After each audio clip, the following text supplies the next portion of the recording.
As an investigator, there are times you question your own mind and instinct. If the choices you made were correct, the light might dim from the failures of the past, but there are those who bring a new perspective. When twilight descends upon a city, it reveals secrets for those who dare to venture out. Secrets of an old empire hides within plain sight of a bustling city. The lines between reality and illusion blur. As the light reaches to uncover secrets, shadows dance in the light, which bring more questions than answers. A new circle is formed, or some secrets better left alone. Thus, we find ourselves with the Circle of the Obsidian Syndicate, assignment number 1337, What Lies in the Shadow.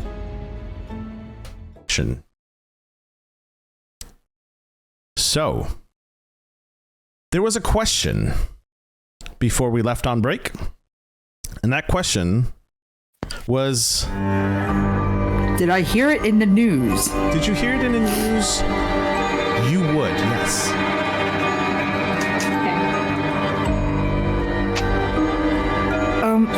I happen to have recalled that there was something that occurred. Was it on the papers that Nate would have read it, or did he hear it on the radio as it was portrayed? The radio. I did in fact hear that there was some sort of fire or something at the asylum, but it's like a fire. It's not.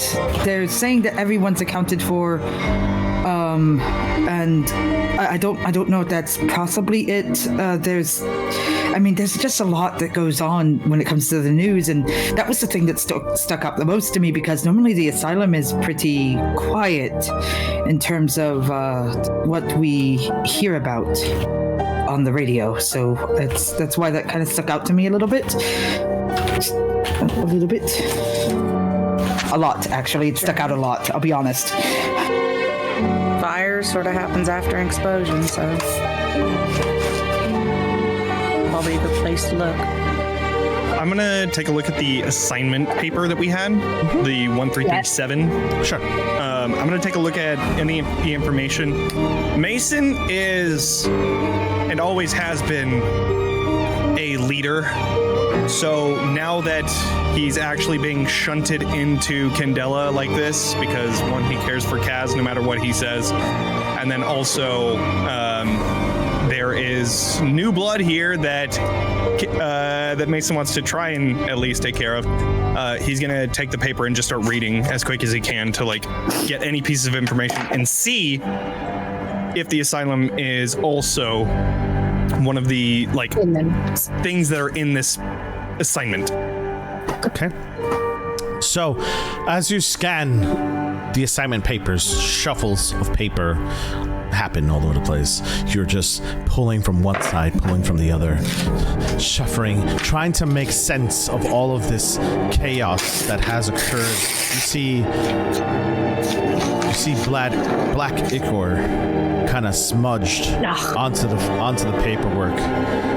As he was reaching and arching back, he was spreading his arms, touching this paper with bleed on it now, but not enough to affect you. However, you do see and are able to make out certain key phrases in the documents.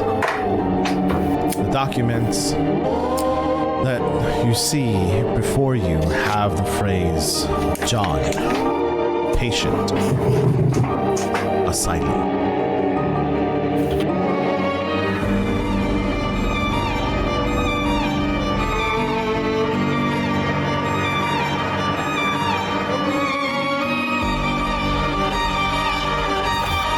All right.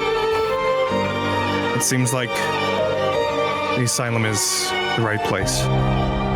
So, and then there's news article said that nobody got hurt, correct? In the explosion. It said that all residents were accounted for? They were all accounted for. That doesn't mean nobody got hurt. Yeah, they can be accounted for if they're a body on the ground. It also doesn't mean that they're telling the truth either.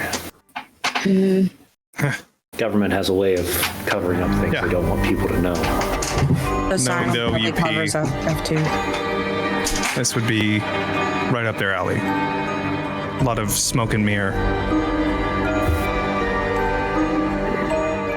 Knowing the what? Changes. Knowing the what? Oh, you Smoke and mirror? OUP. Who? Oh, right. Sorry. The Office of Unexplained Phenomena. It's. You would never have heard of it. It's probably something that you might have had in your theories as well, but not even aware of. It's just. It's like an agency within the periphery that deals with shit like this, just like Candela. Polizia. Right, except more on the unexplained and oh shit. They are the Polizia, but the one that deals with the unexplained things that you've had theories about magic. I'm sure you found some things that have been strange. They're like Candela, except corrupt. Not to say that Candela isn't corrupt by any means, but I digress. And that was the O something P? OUP. OUP. Okay. I now have a name for a certain individual. Good. Well,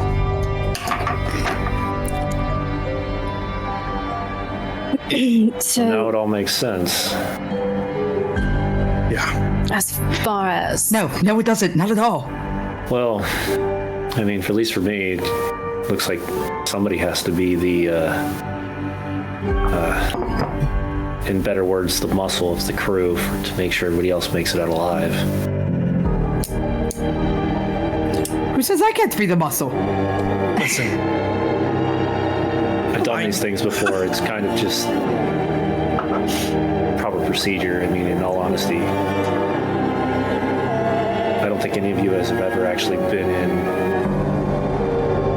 like war, gunfire, anything. You know, look a little green under the thumb. You know, well, I know how to pay bribes in the proper places. just You don't have to be in war to see terrible things. Keep I'm not Exactly. saying that. I'm just saying I have a feeling that's why I've been brought on to whatever the heck this is. typically speaking, in the paperwork for like the assignment, what is in the folder, so to speak, for us to take a look at? Like, do they officially go, this person is gonna act as this person during this assignment? Or is it less official than that? A little less official, more up to the interpretation of the Lightkeeper. Okay, perfect. The Lightkeeper would come and bring a variety of skill sets together to what he or she, or they or them, would consider useful for the assignment ahead. Okay. Okay, perfect. Who knows? Maybe Kaz wanted you to be the doctor. Since you've seen warfare. Just because I've seen warfare doesn't mean I can patch somebody up. You'd be surprised.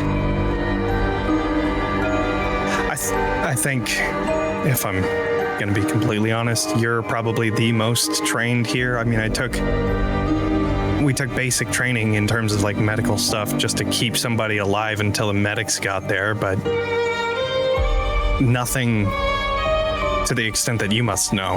So Well, I appreciate the confidence. I'm definitely not going to be the one to patch them up, that's for sure.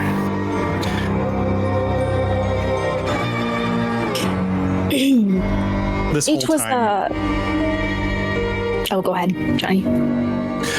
just this whole time, Mason is standing as far away in the group as he can from Alice and trying to not make eye contact. Oh, Oh. That checks out. Speaking of Alice, Diantha will look directly at her. We've passed occasionally, but I think I know more about you due to your medical files than you know of me. You've been on missions, actual assignments, and she's gonna glance at the rest of the party briefly. I'm often just patching up after assignments, so I've got some know-how, but I think Alice here might be our resident expert. I sort of sheepishly look around at everybody. Definitely have a different set of skills than everyone else here. I sort of can see things and speak with phenomena. So I can help with that, but I don't have any training in fighting or medical. Sort of useless outside of Candela, so I'll help as much as I can. And she looks over at Kaz. Maybe we could talk on the way to the asylum, because he's not looking very good. Yes. Yeah. If we all agree, yeah, we could totally shift. Walk and talk. Just before we go, Oliver, Cook, just come here real quick. I want to make sure that you are in full understanding of what's going on before you make any decision. Right? As he does, and this is the first time because he's been drinking water the entire night, he walks over to the bar, grabs the most potent form of spirits that he can find, grabs the bottle, and walks back to Mason. All right. We've been through this before. You don't have to sugarcoat anything. What the hell is going on?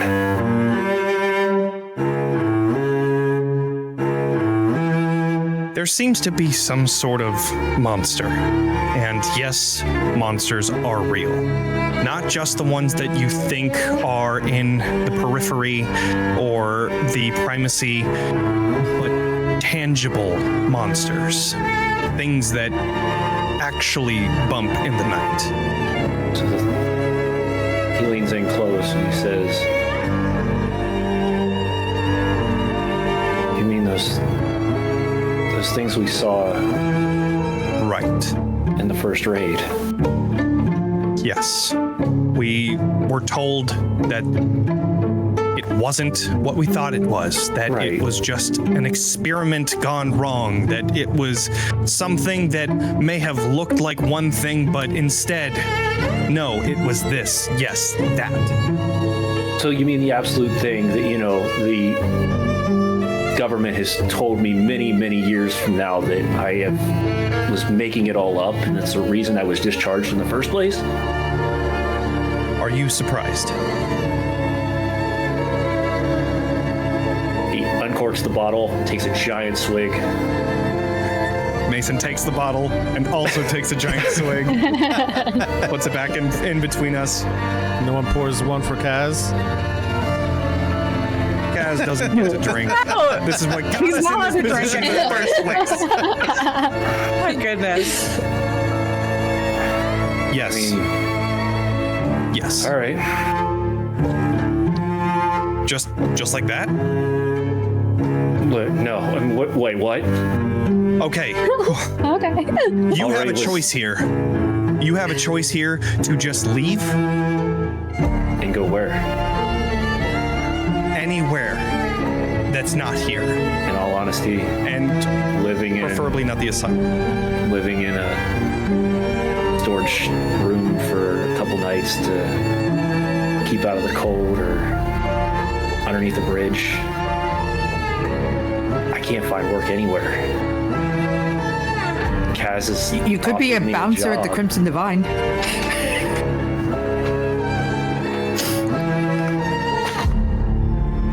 Okay. He grabs another Candela pin, brings it over, and sets it on the table and stares at it.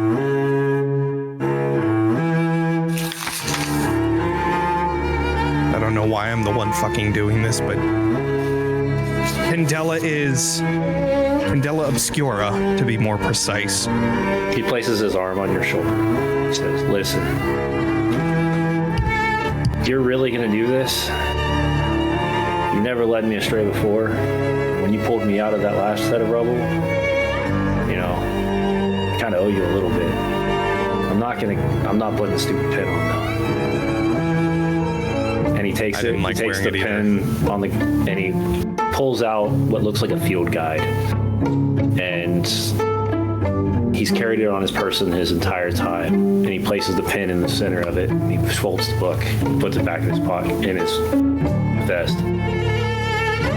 Maybe after whatever the hell we're doing now, I'll wear the dumb pin. But for right now, I'm just gonna make sure that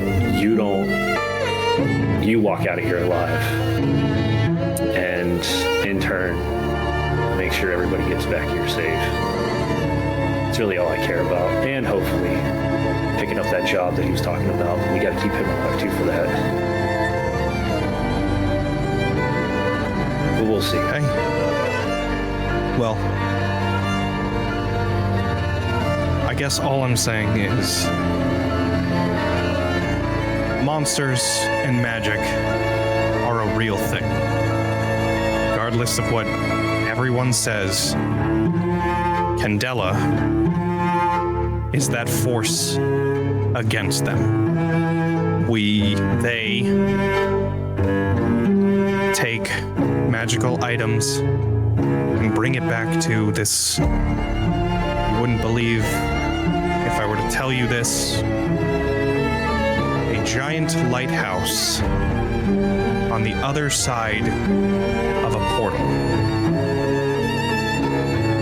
I know that sounds absolutely ridiculous. Grabs the But it's bottle true. again, uncorks it, Yep. takes another Yep. drink, places it back down. Nate is paying attention more than he was before. Like, he's been over sitting at a table just sort of writing as you two have been conversing, and now he's like, Wait a minute. Yes, I know. This is This a lot is to take in. literally what we've read in books. Like, this makes no sense whatsoever, right? Like, you and I are Absolutely understanding zero this, sense. yeah? right. I just don't know where to put that on my board. Probably up to the top would be probably the best option. No, I'm actually kind of thinking about putting it in the center. Probably the right move. Center, Sort of connects centers. to everything else. Do the monsters say- also come from this portal? Yes. In short, yes. Can't we Which is shut why. it? Exactly. Like a door? Or a hatch? I don't want to get into the bigger details here, but yes, it is possible, and yes, that is what Candela does. So, Oliver, Boomer, I wasn't given this choice when I had first joined, and I want to extend the choice to you. I know that you think that you owe Kaz as much as you do, but you don't owe him your life.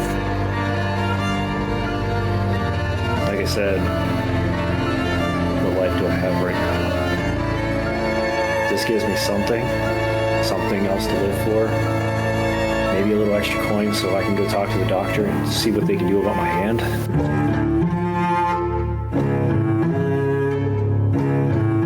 You could discuss your hands along the way.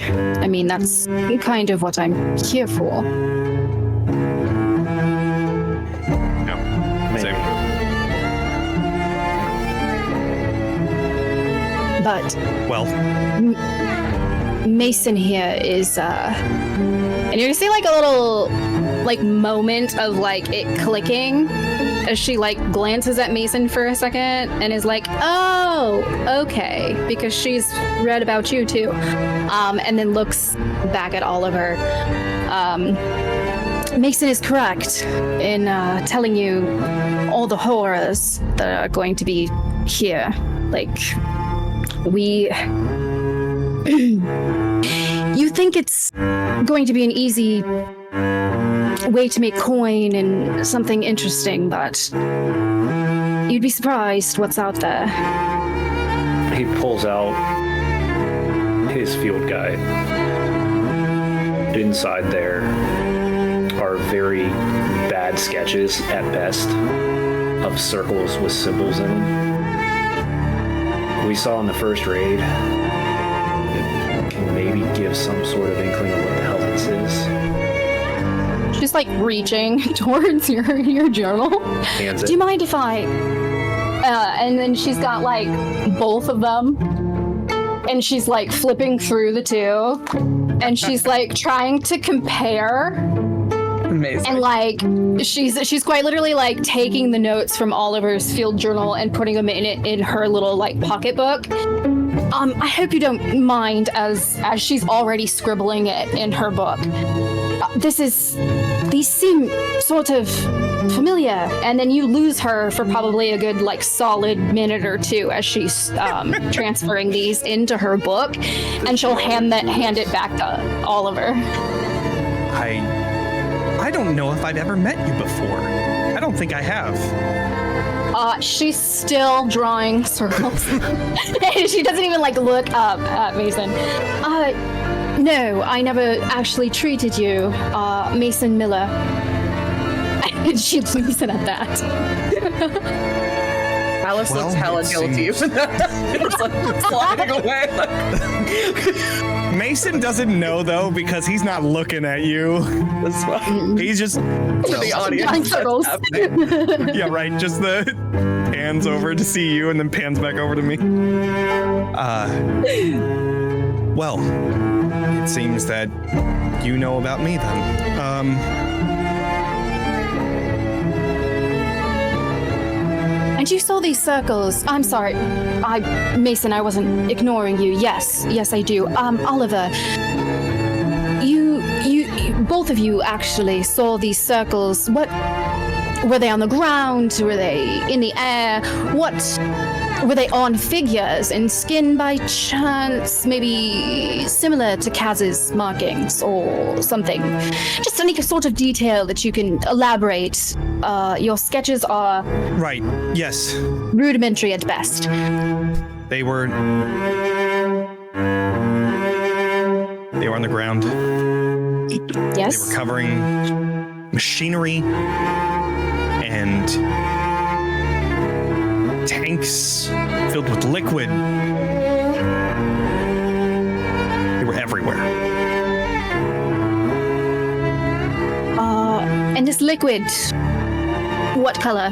Consistency by chance? Did you touch it, see it? Listen, I Smell it? don't particularly want to talk about this specific memory Oh. very much. So I would very much prefer that we just get on task here. Where are we going? Right. What are we doing? And let's just do it. We're heading silent. We're going to the asylum. Good. Let's go. And then he gets up and then starts walking towards the door. Oliver Nate will, gets up and starts following after him. Oliver will stand up, grab the bottle, and keep walking. Grab the bottle. Let's go. Go another one. Alex is gonna stay behind with Diantha as she's like looking at all the notes and be like, "You didn't have to mention that you heard of him."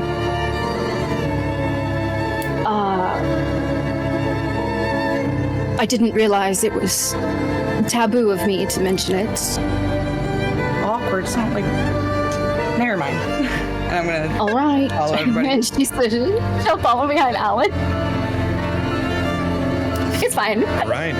She's like, what do you To the mean? asylum we go. We're gonna We're watch. just talking about information.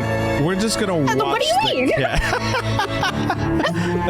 We're gonna watch the camera as you guys slowly file out the door. The camera's going to slightly refocus to where Kaz is lying on the couch. I would have put Oscar on it as well. Sorry. I thought of it before, but like ADHD fucked me up. I was thinking about like going to Oscar and be like, Oscar, just keep an eye on Kaz, please. Just if anything bad happens, take him to some sort of hospital, please. Yeah, I got you. Actually. And then he's going to take a piece of paper and write down an address Ooh. and hand it over. He checks Take him the to this paper. address. Take him to this address. They're good people. They'll know what to do. Just say that Mason sent him and just say that I sent him. He looks at you and looks at the paper, nods, and right before you leave, he's a 6'2", arms are gigantic. He just goes in sounds like for me. a big, yes, exactly. Goes in for a big bear hug and lifts you up about a couple inches off the ground. And then just drops you. As Nate leaves the building, he pulls his scarf up over his face to keep out the absolute bitter cold that he knows is outside, and also to hide his face because he doesn't want certain people seeing him outside. Perfect. Before we transition outside, is there anything you guys want to do before we switch scenes? Sounds so ominous. Yeah, right. What are we forgetting? Yeah. What? I'm like, what am I missing? Learning. Are you sure you want to do that moment? And Diantha will make sure they have the assignment folder, as well as she will make notes of the marks on Kaz, and kind of be able to compare them to like her file. Yes, and we're gonna. Quick question before we also head out, in addition to covering up his face. Would the bleed markings that they received earlier still be showing? It's up to you. How bleed affects you. Okay, so he's just going to look at his hands and just pull his very long sleeves back over his hands and make sure that his scarf is even up higher. Not sure if there's any marks on his face or not. Okay. So we grab the assignments. I have one thing. Okay. Before we go, I'm gonna go over to Kaz, and Alice takes off like one of the flowers out of her hair, and is going to like tuck it into like Kaz's collar, and it's gonna act as a ward. So if he is supposed to take a bleed or die or something, it soaks the bleed. So Look at I am that. protecting him. Don't you kill this man. I'm not crying. You're crying. Oh, and just so that like everybody knows, the address that I am putting down, that one is going to be one of the other Candela folks that I know, which actually I figured. is Alice's family. Is it the gallery? Yes, it is the Okay. gallery. Okay. Good to know. Yeah. So I put down the gallery's address because I know that they know about Candela, and of course, Yeah. the most trustful people that I can have at the moment. Awesome. I will, before we go out though, there's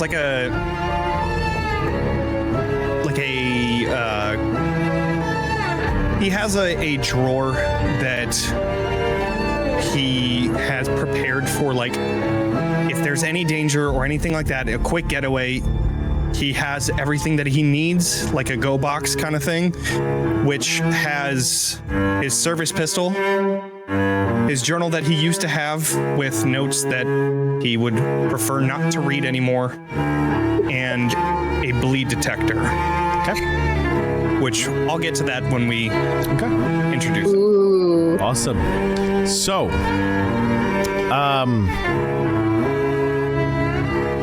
here's the question. Before I ask this next question, I want to ask this question first. Are you wanting to take a day to prepare and go to the asylum, or are you in a hurry to go to the asylum right now? I feel like we're in a hurry because he's sick. Yeah. Mason is going, for sure. Okay. Yeah, we don't want to wait. Alice is super worried.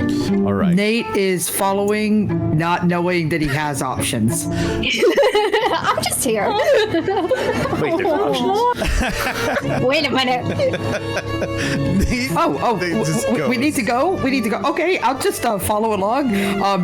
Like run up alongside of Mason. It's like, also I've got a few extra doses if you need it later. I don't know. Maybe more people might need it. Child. The camera's going to follow you guys up the stairs that didn't seem like they were that many when you guys came in, but they feel eternal now, getting to leave this location. As you guys leave this location and the door creaks open, you guys hear a heavy metallic sound and slams it, as that is normal for that day. It's just how heavy the door is, because Kaz likes to keep a lock into the establishment, so he wants to make sure the people that are not supposed to be there aren't there, so he keeps that really nice and locked. As you're walking outside, however, there seems to be a person kneeling, or not kneeling, I would say they were sitting down with their legs kind of crunched up on the outside of the door. They're all in street clothing, kind of rocking back and forth, has the newspaper around their arm, clenched to his fist, and not many people know of Candela in New Fair. I would say maybe the 1% know about Candela and what Candela does, right? The only way you would know what Candela does is if they were told to go there. So you as investigators would see this person and not question it, because this is a bar, this is a popular establishment. The Quiet Roast is not so quiet all the time, and Mason, you know Kaz will bring in strays from the streets to keep them warm, especially if they're outside. So this particular night doesn't look any different. As the camera pans to its left, you hear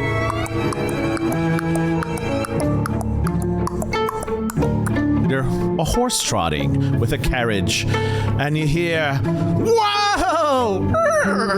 as they stop right in front of the establishment, and you see a stagecoachman get up. It's an old fella, and he gets up and he goes, Miss Hatley, how are you doing tonight?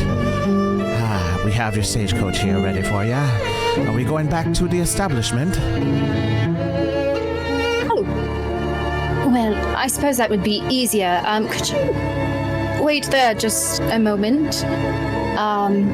We might have another edition. And she's gonna look at the person clutching the newspaper. Okay. And she's gonna approach them slowly with her hand kind of out, and you guys are gonna see her demeanor change a little bit and shift to a really soft expression as she leans just slightly down to this figure, and she goes, "Excuse me, can we help you?" I'm right behind her, by the way. Okay. As you look at this person clutched, you don't see their face at first. Okay. They're covering their face. Hair just all over their frontal area. You could definitely tell it's dirty. Someone who doesn't look clean at all. When they look up at you, you can tell that they're sitting in dirty poops, something that doesn't look clean. Their feet full of filth from the outside. When you take a closer look, you notice they're young. They're a lot younger than Nate. Hey, bud. Let's get you up. Come on. I'm gonna hold on to him and try and pick him up. I'm gonna bring him back into the quiet roast. Okay. He looks I'm gonna up, bring him. doesn't say a word, keeps his mouth shut. Does he relinquish the newspaper if Nate tries to take it? He drops it. I'm gonna follow too, but like a little distance back. I'm gonna pick him up, bring him into the guest room that is used for those that are weary that Kaz always has, because Kaz has the biggest heart, the hidden heart, doesn't wear it upon his sleeve to most people, but he'll bring him to that guest room that is in the front area of the quiet roast, knowing that the door into the more casino area is closed, which, by the way, everybody knows that the quiet roast is a front of a coffee shop, which is why it's called the quiet roast. And in order to get to the back, there is a code word that you need to say. And I am forgetting what it is. I know it's like... They change it all the time. I'm gonna say Sure. Yeah. They change it all the time. So today, it's whatever coffee extravaganza is being currently, since it's springtime. it was like, I need a passion fruit tea or something like that. Yeah. I think that's what we picked on the last one. Exactly. Anyways. So very good. he will bring him to, I think I heard him, I can't remember.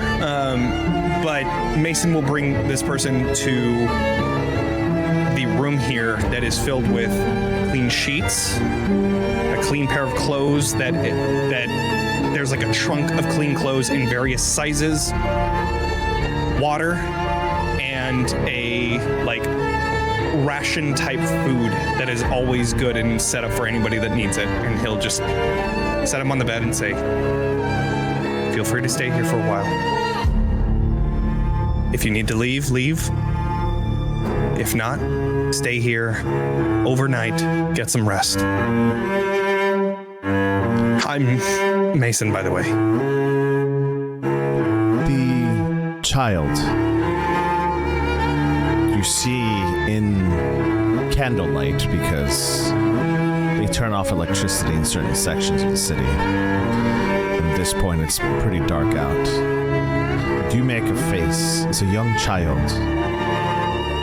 Age 11 and 12. Between 11 and 12. Looks up at you. Thank you, mister.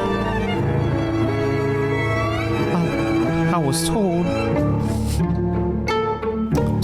I can come here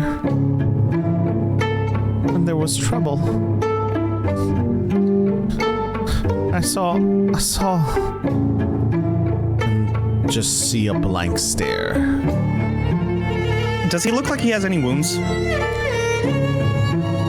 Or is it like ambiguous to the point where I'm like, he might have something going on? Because I will go get Diantha if I feel like I was going to say she's already at the door, and while Mason is talking to this child, she has grabbed like a water basin and a rag and has started wringing it, and she's like approaching the child to kind of help them clean a little bit, but like very slowly as they're talking to Mason.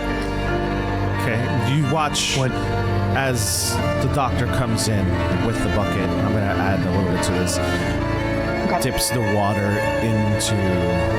rag into the water, wrings out the cloth and starts to wash the hands first. Then moves walks up to the face. As you get to the child's face, they kind of lean back a bit. It's all right. It's all right. We're not going to hurt you, I promise. Gives in. Wash the face. Slowly. As dirt, grime, and filth come off, you start to see a beautiful young girl's face. She does not have any bodily harm on her. Okay. Can you tell us? Okay. Can you tell us who told you to come here?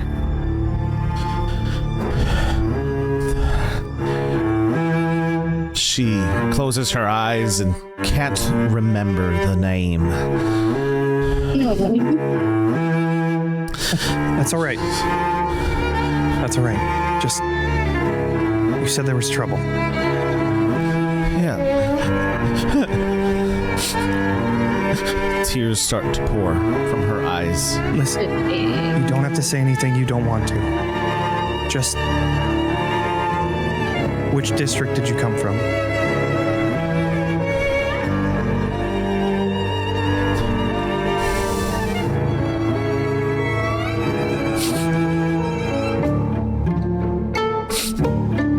It's okay. Just get some rest. She closed her eyes. The one word she's able to mumble out is fire. Fire. If I literally enter the room while this is all happening, can I feel, sense any bleed or spirits, attached to her? Roll a sense for me. Ooh.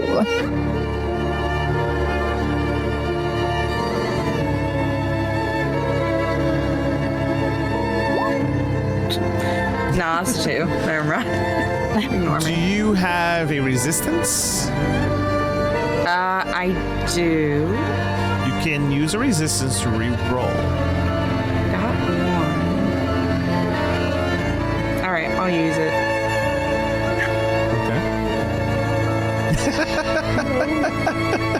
No, don't let him sucker you in like that. That's 6. She rolled Hey! All right, paid off. Good decision. She got a 6 and a 1, so that's great. But it's a 6. That's a 6. So, You don't have to look at the other die. what not is there. It's not there. As you walk into this room,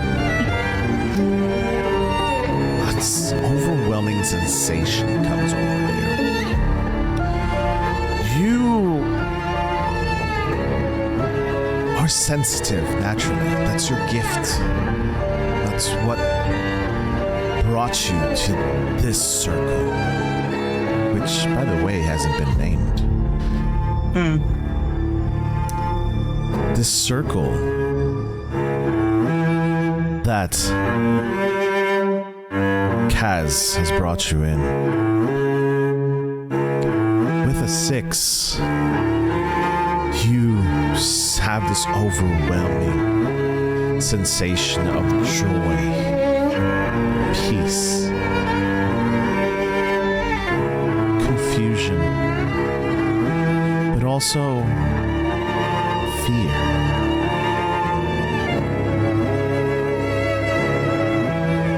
You sense from this girl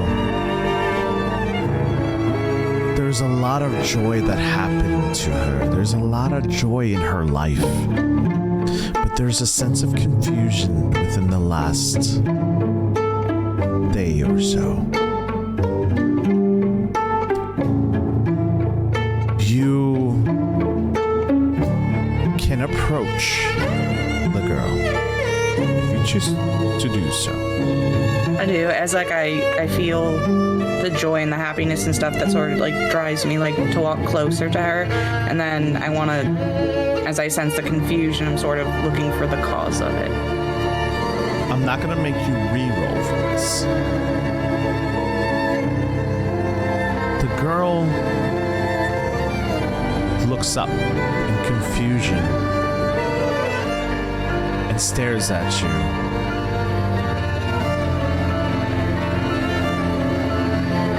word is muttered out. In confusion, in a state of confusion and panic. Mommy? Oh, not everything, but you're safe.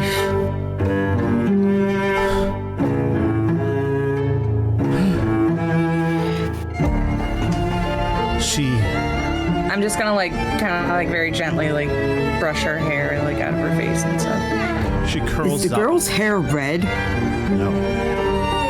Oh, jeez.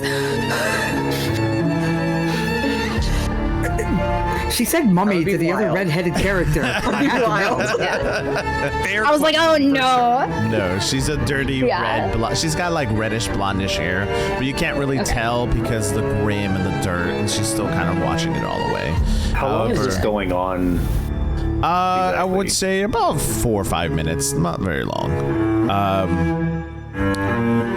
You see the girl curl up as you pat her hair, as sensing more comfort near you. You notice that the girl grabs your arm and looks up at you, and when she does that, a flash of light goes before you. You see past experiences of this little girl and how she got to this point. And you notice that she was hiding in a closet. And she saw her parents murdered.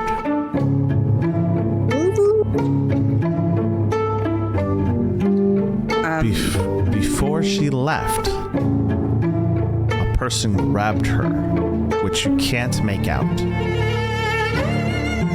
and told her to come to the quiet roast. So she grabbed the only thing near her, just a newspaper and a crayon. And now she is here. Okay. As this happens, you all see that Alice is crying, just full on, as if those were her emotions and her watching her parents get killed. For a split second, you see Mason's hand reach out an inch until finally putting it back, and then he steps out of the room and then returns back over to Oliver. I'm assuming as Nate opens the newspaper, he sees written in crayon, "The Quiet Roast." Yes. Oh. This is devastating. I'm sorry, guys. I told you. No, it's great. I mean, Is there in that also vision of- blood Good. on the in that vision- newspaper? Oh, yeah. Is there blood on the newspaper? No. Great question. Because if she saw her parents murdered, I was wondering if there would have been blood from that. To be fair, Kaz only has ichor coming out of him. Correct. Also, we don't know how far away from the parents she was and where the Right. newspaper came Had from to and all that go, stuff. So, I yeah. mean, And that looked like a home, right? It didn't look like they lived in the asylum. Okay, so these are two separate incidents. Okay. Were you able But we to don't know yet. see? The plot. Okay. Oh yeah. Does Alice say something? Diantha is gonna notice her Yeah, I'm expression, crying. It's the pretty intense- obvious. The intense emotion, and she's gonna be like, "Are you all right?" She's still tidying up this dirty little small child. She Alice pulls you aside a little bit to speak quietly so that the girl doesn't overhear. It's she saw her parents die, and quite brutally, and then someone grabbed her, and she took a newspaper and a crayon, and I assume wrote down the place that they told her to go to. Right. And do you know who murdered her parents, or unfortunately what? Any clues there? I really only got the emotions of it, which is problematic, more so than the vision, but Right. lots of sadness. Either way, it's not good. No. We'll keep an eye out. Was there a fire? She mumbled something about fire. Were you in here at the moment? I'm sorry, a little trying to connect the dots. I heard from a ways back, but I wasn't sure if that was the exact word that she said. I didn't see a fire, right? In the visions? Yeah. No. I didn't see a fire. I just had the emotions from joy to confusion to fear and that horrible memory. All right. But no fire. Well, And it seemed like it was a home too. It didn't seem like an asylum. So there might be a second location that we need to look at. We'll try and scope out for any signs of a fire as well, and maybe that'll give us a clue. But for now, she's safe here. Yes. Yes. Yeah. Correct. All right. Diantha will return to the small child and kind of help her get to a point where she's kind of tidy enough to feel relaxed, and hand her the food and try and put her in as much of a state of calm as the child can be in at this moment. She's gonna grab an apple that you find, and she's just gonna hold it and just rock back and forth. Oh no. And just blankly stare into the abyss. Cut up the apple into wedges. She hands you the apple and looks at you. Yeah, I want to take it and cut it up into wedges and try and peel some of the skin off of it for her and then give it back. She's gonna slowly whisper never had cut wedges before. Okay. She's gonna eat one and kind of just nibble on it as she just continues to rock back and forth.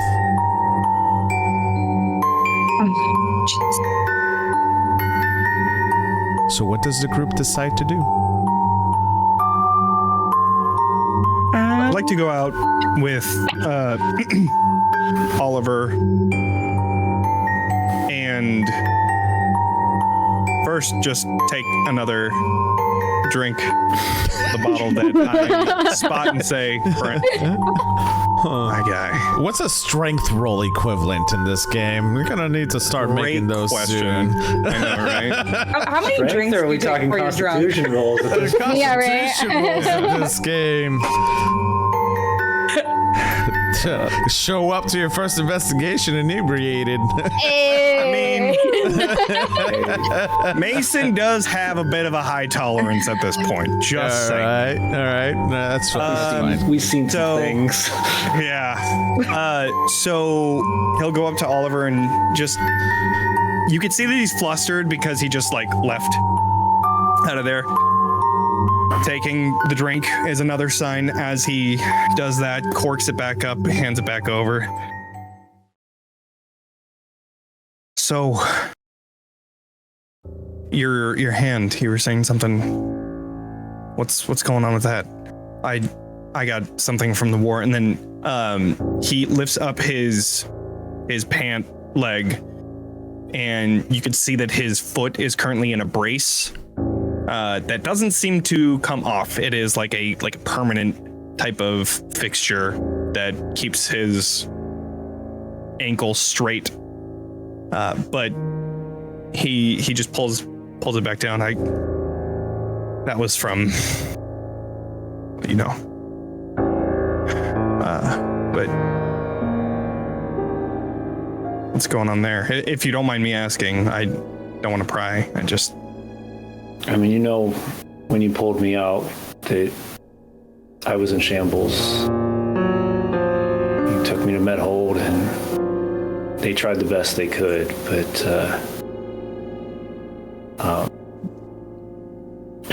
as he says this, he pulls up, he like raises his hand, and he just slides the piece of cloth, and just on the edges you can see metal on the far edges of the hand, connecting the sinew to the metal itself.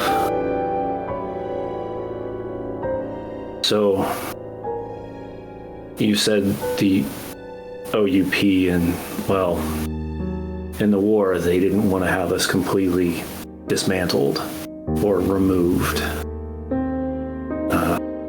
I ran into a doctor and he said he could help me, but it was experimental at best. Still works, and I can still move it. But whatever happened back there when your boss dropped, that's probably the most excruciating pain I've had since the war.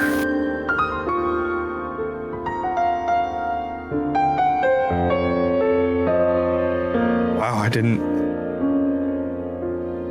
I'd like to kind of keep this between you and I. Of course. Yeah, I definitely don't want to be telling the doctor about this. There's going to be nonstop questions if she knows. But then again, if the doctor knows, maybe, I don't know. But just wait a little. We need to know. I don't know.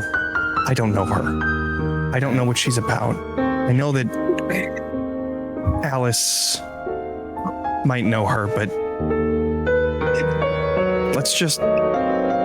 we'll keep it between us, and then we'll see what happens. I think it's safer that way. So I wasn't really gonna pry or ask, but you know. Yeah. Okay. So you're figuring out what I'm about to ask. Yeah. So what's going on between you and the lady who sticks her fingers in icky stuff? It's a little bit longer of a story than that, but... Well, we've only got a half a bottle left, so it'll have to be another time. Long story short, I fucked up. I fucked up pretty bad. So, yeah. We've all got our wounds. That's all I gotta say, you know. But, yeah. Hey, somebody can do this to my hands, and, you know, maybe you can mend whatever it is going on between you two. Hope I don't need a doctor for that. Gonna keep that one to myself. Yeah. But yeah, if you know, remember what happened, and the doctor has already seen, so I handed over my field guide, what we saw in that room, you know, the sirens going off and the explosions, and yeah. Hopefully there's some sort of information we can get out of it. For your sake. I'd rather not revisit.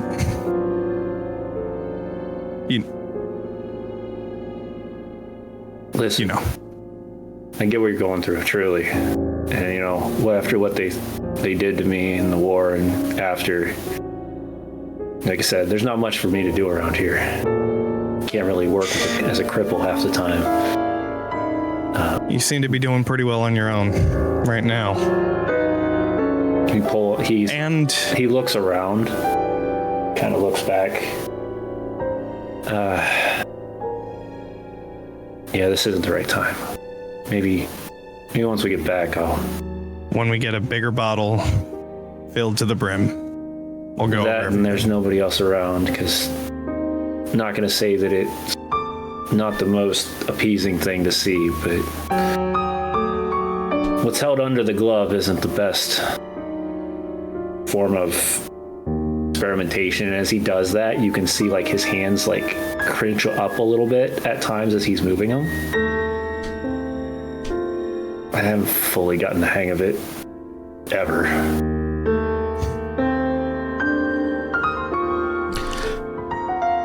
Later with a bottle. Later with a bottle. As you I guys imagine this is about the time that everybody's catching up. Well, I was going to say, a little side note. As you guys are both talking next to the stagecoach, you kind of forget there's a third person just sitting there outside, and he's just, you hear from the back, here, here, and he takes out a flask and just... Doctor's gonna hear. Well, I think we just told the doctor without telling the doctor. That's Your secret is safe with me. Don't worry. I'm gonna hold you to it, and then I'm gonna just. I'm gonna hold you to it, and then like show the gun, but like in a joking way. In a joking way, like I'm gonna hold you to it. Yeah. Don't worry. I am old. I am 65. I don't know why I have this voice. First he started his... I don't know. he reaches over. It is called the GM fuck around. Voice. We started at a different voice now. So he's gonna got reach one over voice. with his hand and grab the flask out of his hand and grab the bottle, uncork it, and just dump it. The flask gets going everywhere. Yep. His voice changes back when Diantha is like coming out. He's got like a work voice. It's like a retail voice, but like 10 times. I don't know why I speak like this. Oh, boss is coming. Oh, hello, boss. How are you? Exactly. Just like the most regal like English. Let me get this door for you. I got the door for you, madam. Yes. Exactly. Yes. Okay, so while all these conversations are going on, Nate is sitting at a table with this newspaper that he took from the child, and he's looking all over the newspaper trying to find any sort of identifier on what district it was delivered from. Awesome. Very good. Very. Yeah. Someone's actually cracking the case. Let's get some snaps There's a in reason. the chat. There's a reason why Kaz brought you here. Yes. Yeah. This is what he does. Wallowing in our I won't bring self-pity. that one for sure. Right? I won't bring that kind of skill. Terrible, sad backstory. And here then goes the kid is here conspiracy like, theorist yes. trying to figure out where this child came from. Yes. Right? So would this be focus or read? Focus. Couldn't be me. Focus. Which is better for you? I will put it to you that way. They're actually both the same for me. Focus. All right. So give me just. It is a little funny that to read something is a focus roll and not a read roll. I know that's like mechanically what it's supposed to be, but it's very funny. Well, the focus. So the reason why we want focus is like they're trying to look for a specific detail within this newspaper. So they're trying to find this item in the newspaper. So I have two dice to roll, and I rolled a 6 and a 1. Let's go. Okay. All we care about is that 6. That is so much better than the one that I rolled of earlier, those. because I rolled double ones earlier for the same exact skill. Yeah. Listen, we're rolling well now. Our luck will run out. Don't say that. Hey, I started bad, and then I got a good. So he's just like poring over this newspaper, trying to figure out what district, what newsboy, where it came from, maybe even possibly who delivered it, and or what house it was delivered to. There's got to be some sort of identifier for that shit. He knows all the newsies. Right.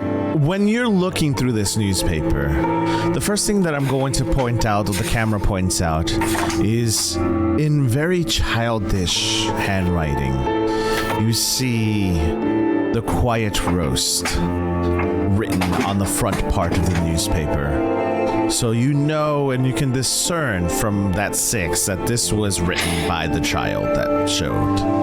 So you're seeing, you're flipping through the newspaper, election tomorrow, blah, blah, blah. As you skim through it, you do see, however, an identifier. And each newspaper has an identifier on the top right-hand side of the newspaper of which district it was printed in. So you do find out that it is in the Citadel. So this is a Citadel newspaper. So they came from a pretty long way around to get to the quiet roast, which is why she was. Is that district over near my district? The red district? So We're in the red district, aren't we? No, we're in South Suffolk. Oh, never mind, sorry. So I have to look that up. So I'm not going to sit here and be like, yes, I know everything.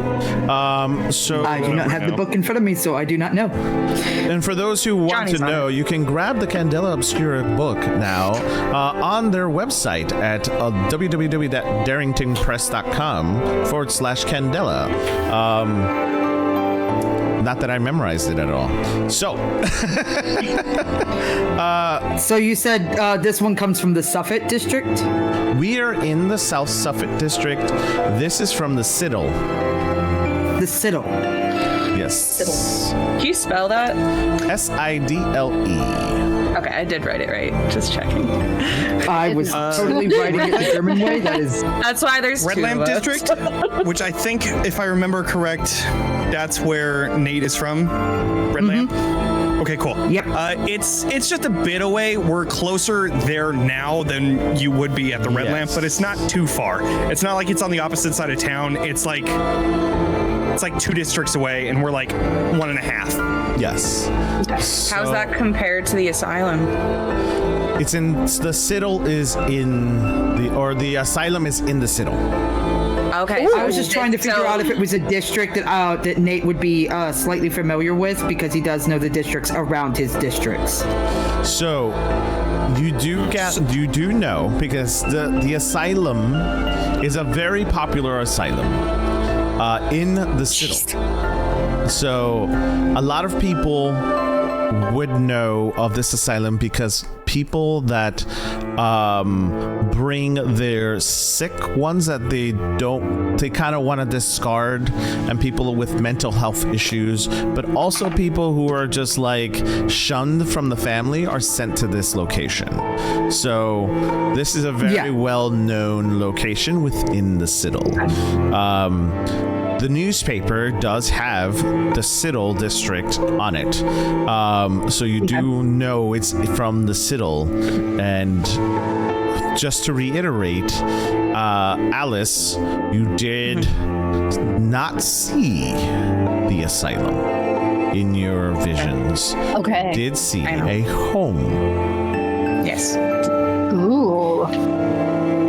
So Nate is going to, having found the marker that he was looking for, he's going to roll the paper up real fast and then go back to the room where the 2 ladies and the child were at. And he's going to poke his head in. I found something I think you both should see, and probably you should put the child to bed at this point in time.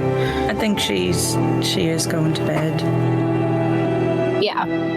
Yeah. We've been We're gonna talk to her. trying. We'll By close this your- time, she probably you'll probably look at her. She's kind of, I'm assuming you're still kind of playing with her hair. She's probably put her head on your lap and just kind of fallen asleep with a half-eaten apple hanging out of her mouth, just being tired from the location. She's just kind of drool just coming down her face. I'm gonna do the super stealthy mom thing where I like very slowly slide out from underneath this child and support their head with my hand and put it very slowly down. You do see she kind of fidgets, and I freeze. it looks like she's gonna wake up, but she relaxes her body and falls right back to sleep. All right, and And then I'm obviously going to take the food out of her mouth so she doesn't choke. It's just, when you do, is you just see her mouth. I'm kind of like looking for it, like if she was trying to continue to chew for it, but she just licks her lips and curls up in a little ball and falls asleep. Okay. Sweet Now, baby. What? We quietly leave this room. Yes. Nate, what did Quietly close the door. you quietly close the door? Yeah. Too bad we don't have a sound machine. Nate points to the section in the newspaper. So not that I read the newspaper or anything at all, but this comes from the Citadel district. And he points to the marker that he found earlier. And if this is the paper that she pulled from her house, then her house is in the Citadel district, and in the Citadel district is the asylum. Well, that makes sense. Then we're going to the same place for both. She said that there was fire. Yes. I would assume that her house must be near the fire, near the asylum. So I would assume, I guess, maybe, since the news mentioned a fire at the asylum, that her house is at least close enough for her to have seen the fire. And perhaps even what occurred there was bleeding out into the houses near the asylum. So I would assume, and this is just me assuming, as he has not only the newspaper but his notebook with various things that he's written down in his hand. And it's not a notebook like nice like your guys' notebooks. No, it's literally like a flip pad, almost a reporter's notebook. That he has like beat to hell. It's just beat up to hell. It's absolutely beat up to hell. And I'm just assuming all of this, but this is what I do, is assume that the houses closest to the asylum where this explosion took place probably experienced a little bit of whatever occurred in the asylum. As you're saying this, I'm like looking at the notebook and everything, and then I look up at you. I'm like, "You're gonna be." And then he quickly closes the notebook so you can't see it. You're so If you want to talk observant. theories, you have to come to my board. And he just pockets his notebook. You're bored? Bored? What do you mean? I have a wall, and on this wall are all my theories. And if you want to talk theories, we can talk theories there, not here. Oh, this does sound. And he quite- quickly turns with his closed book and starts walking up to the stairs. Oh. Well, I think I might want to watch. Check out the board. Take a look. I might want to take a look at your board just because of morbid curiosity. yeah, right. I want to see it. We'll see everybody's entire life stories completely designed in her board, Wild. on their board. Be Perfect. like, huh? They all can How to get all this information. Yeah, right? All right. It's Yeah. an inside job. Got it. All right. Wild. Oh man. Get down that rabbit hole. Only other All thing right. is You have to wait until I readjust my board because I've got a couple of new, things to put Yeah, on you got it. a few so new ideas to put Okay. on. I've got a few He new has to things. put the There's lighthouse new things on that there, need to which get is readjusted. the random doorway in the middle of nowhere. The centerpiece Yeah, this over lighthouse and everything. Yeah. Like a sticky note? Yeah. just sticky notes everywhere. I'm gonna walk over to Oscar. Oh, sorry. Did you? They're actually outside from what I remember. So as he's walking to the stairs, he's looking at Pyreiia. You have a coach outside, yes? You should probably send for one of the girls over at the Scarlet and have them come and take care of the child. Just saying. I mean, Oscar's here. Yeah, the Kaz's body. Oscar is a big dude. Oscar just looks at this short guy and just He's very gentle. Don't let him fool you. He's just really flabbergasted that he's being talked about while he's standing there. Yeah. Oscar is not child tending material. I'm just He's saying. very gentle, I promise. I look Very back. rude of you. Oscar, there's a Oscar little- needs to take care of that one. And he points to the boss man. He's asleep. Oscar cannot take care of two. Oscar cannot take care of two. Oscar is very offended. he's looking at you, and like it takes everything in him to not bat you down, because I walk over And, and, he, and Nate is just standing confidently saying all of this, not even caring. I've seen bigger. Love it. Would you mind also looking after the little girl? She's asleep. yeah, as long as you get that. And he points at Nate. Get that asshole out of my freaking face. We were leaving right now. So sorry to Nate bother. turns to Nice him and is like, meeting you. I'm pushing Nate up the stairs. Out the door. And we're going, wee man. Before they exit, Diantha will hand, pull out some poultices out of her pack, and like a couple of just odds and ends that she thinks might be useful for potentially Kaz, even though she knows it's not gonna do a lot, or the child, and she's gonna like hand Oscar like an armful of things essentially, so he's prepared. Oh. Doesn't know how to use them, but at least he's got them. He's just literally going to look at what you gave him and nod, in like he knows what you're. Yeah. He's a professional. That's, yep. Just in case, so you're prepared. As she like leaves.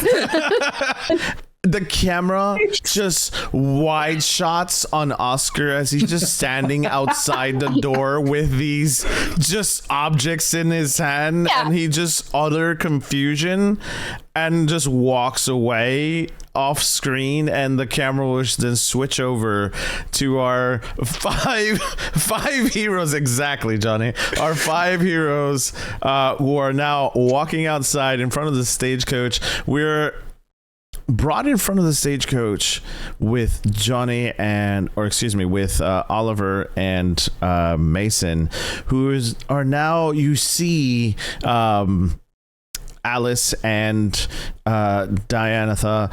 You see them 3 having a swig in front of the stagecoach, and as you see him, the stagecoachman is going to make eye contact with you and just closes the bottle and puts it right back into his pocket, and just hold on to the reins and pretend like you didn't just see what you saw, and just look straight forward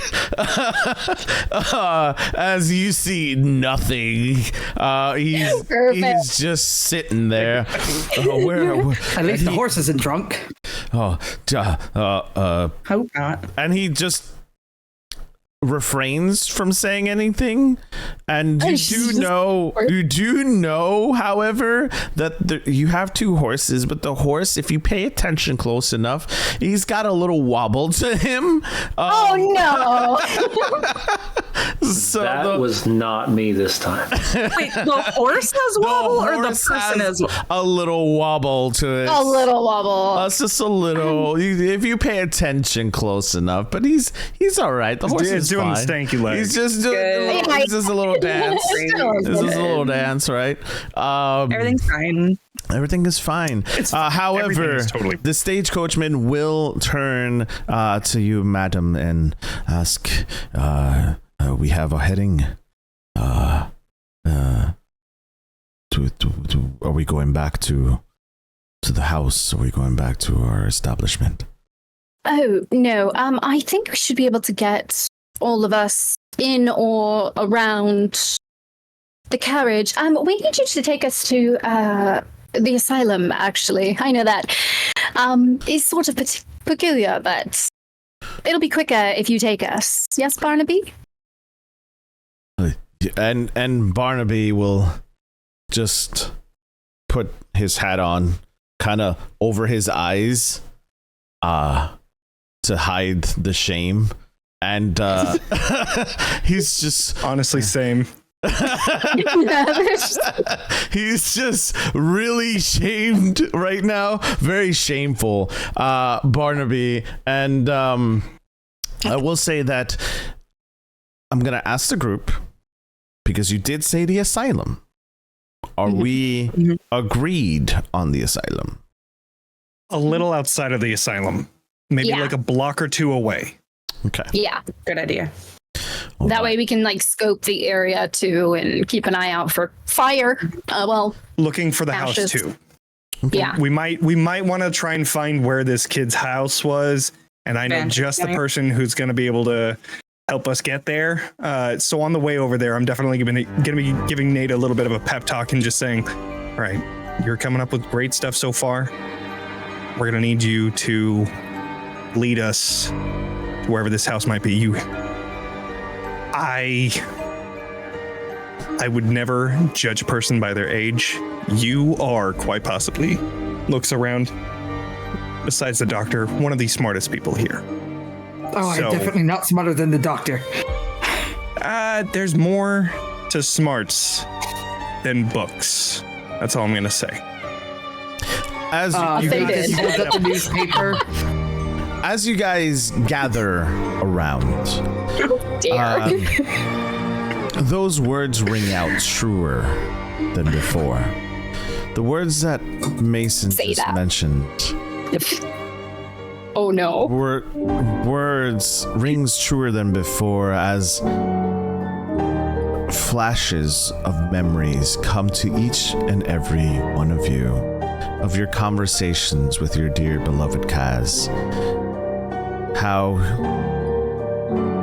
a group of misfits, people you wouldn't have thought been able to come together as a cohesive unit, are now starting to gel as one.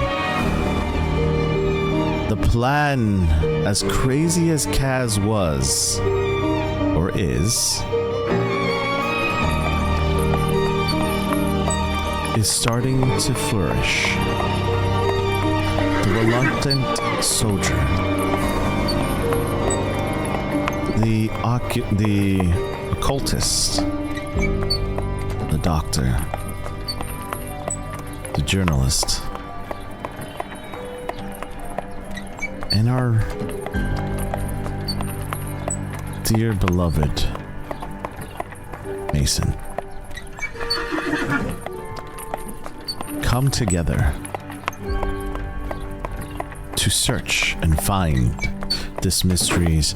We hear the galloping of the horse as you all sit in silence, remembering the things that Kaz have told you in the past, remembering the gruesome sight and the yell and pain that you just witnessed in front of you.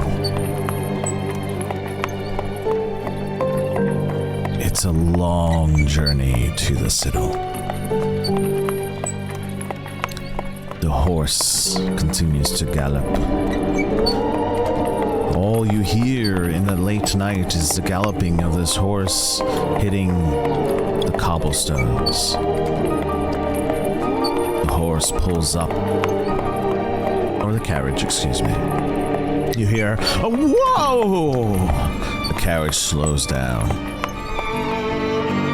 as it finally stops 2 blocks away from this enormous, giant structure. You peer outside the window and you see the asylum.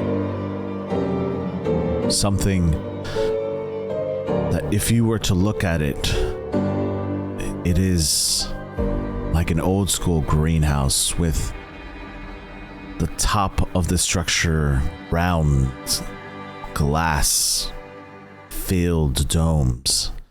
The structure, when you're looking at this asylum, is very enormous in nature. It is structure. This thing was built to last. Stone and brick on the outside. There's a gate when you see this. And I need you all to make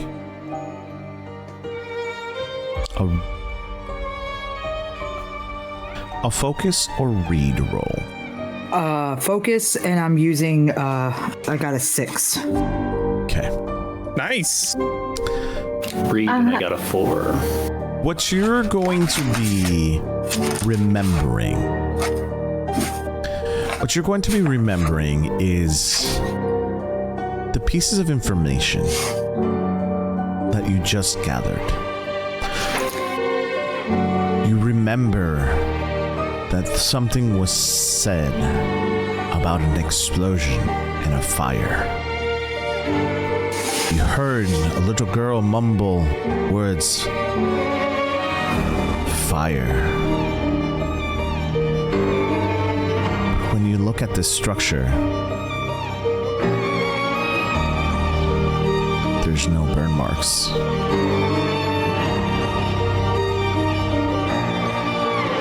There's nothing to be seen. I'm gonna. Do I smell any gas? No. No gas. So the little girl's parents got murdered. So what I'm actually going to be looking for is I'm going to be looking for the activities of the rodents on the streets. Jesus Christ, another fucking great idea. this child is one-upping us. He's smart. Yeah, no, he is. Yeah. And I'm going to be trying to find... Following Nate. Yeah, right? The rest of us are over here, like, lamenting. I'm over here smelling for fucking gas that I know isn't gonna fucking be there. And Nate's just already on it, like, yeah. He's like on the ground, like, where are the rats? Like, 5 steps ahead. Okay, murder, dead bodies, smells bad, rodents. Let's go. Like, Bam. So here's what I'm gonna say. I'm not gonna make you roll for that either, because that was genius. So here's what I'm gonna say. You step outside.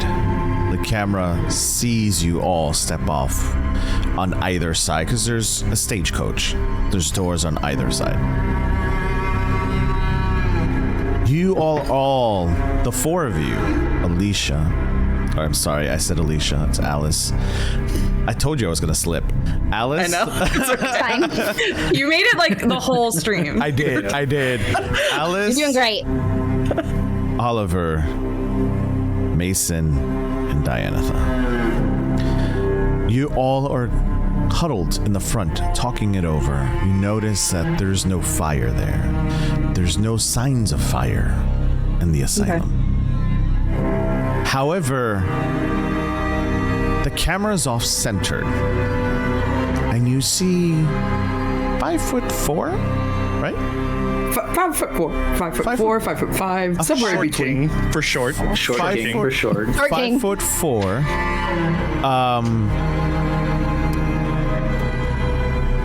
Stature in the back, blurry, and you just watch as like they were standing, but all of a sudden they fall flat to the floor, and they start kind of investigating on their own, ignoring completely the group up front,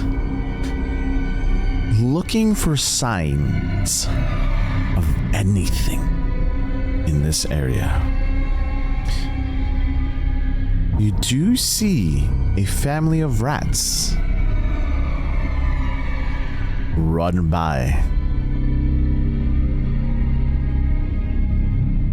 I'm going to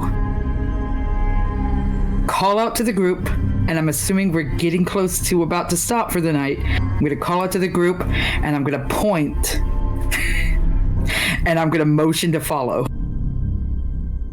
You're gonna hand turn around signals. to the group and fucking Mason is already there. Like, Yeah. already there. Like, I'm following this kid. I'm gonna walk over to Barnaby and be like, drinking and driving is not really your thing. Reach in, grab the flask, put it in my pocket, and then go head off. Oh. That was mine. Responsible. I'll give it back later. I'm gonna give you an amendment to that, right? You're gonna grab his flask, but he's gonna be mid-swig. Yeah. Take that off of you, please. Just take it as he's like mid-swig, So much. and it just takes the flask, and you're just gonna hear from the stagecoach, I wasn't done with that. Jeez. Diantha has her bleed detector out, and she's kind of like following behind and trying to see if it gets hotter or the signal gets brighter or anything like that, because that's her theory. I also have one more question about fire as we're following Nate. I think back and try and put myself back into the visions that I've had tonight. Ooh. And I know that I've seen this monster now twice. When I think back to the red eyes, do I think of fire? Ooh. So here's what I'm going to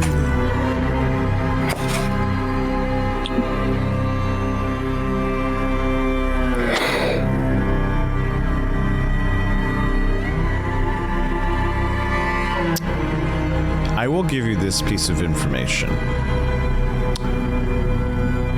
but I will give you a choice Okay. to roll a focus. If you are successful, you will take a brain. If you are not successful, you would take a bleed. Right. Here we go. Yeehaw! Can I spend an intuition? You can. Or no? Okay. You can grab a drive. If you have a drive that you want to throw into it, I would highly suggest to do so. I did. Okay. Here we go. You rolled a mix. 5 on Gilded, so I get it back. Get that drive Do back. get that drive back. Hey. For those who are watching, this is just a side note. She could have chosen not to take the gilded die and taken the results, or vice versa. If the gilded die was a lower roll, she could take that result and get the drive story back. Yes. So there's different ways and mechanics to play that. So Luckily, I got 2 5s. you did One was get on 2 Gilded. 5s, and they are a mixed success. So as you close your eyes and focus back into your memory,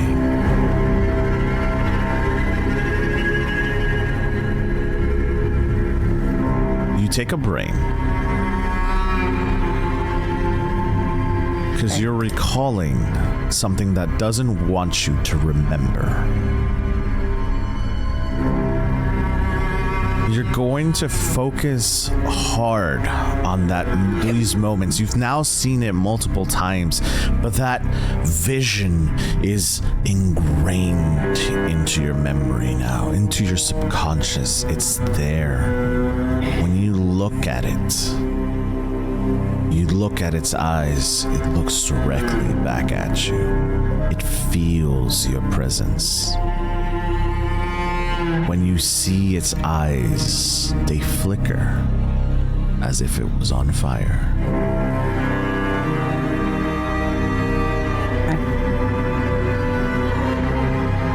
For now, I'm going to keep it to myself as we just follow Nate. Okay. All right. So, Nate, you see this family of rats scurrying along. You have a decision here. You can go with your gut and follow these rats to wherever they're going to lead you, or follow the other lead, which is to the asylum. I want to follow my gut and go to where the child's parents probably are, because I feel like there was somebody who was there, told her to come to the roast, to the roast, and that person was probably there trying to get rid of evidence, and that person might not have gotten every bit of evidence. So there was probably already a team destroying evidence on the scene, and Nate knows that that is probably the best place to find more evidence and to find more evidence surrounding it. And if the child saw the fire, he knows that that's exactly where the fire was at. Okay. So, with that logic, So yes, he's following the rat family. you guys were in a huddle. You turn around, you just watch this 5'4" humanoid crouch to the ground and start on all fours following these rats. As they stand up, Mason is legitimately in your face, going Hovering. like literally What'd you hovering. What do you see? Well, Like, the there. child's parents are dead, so if we go to where the rats are going, we'll find the dead bodies, and then, well, we can continue. That's amazing. Yes. I'll follow you. Cool. As you guys Follow. march along, Oliver, Boomer,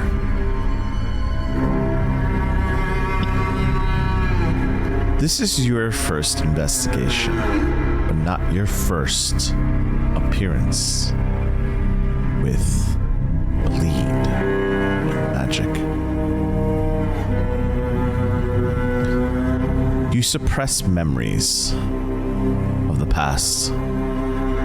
Memories that, when they're brought up, bring you unpleasant harm emotionally.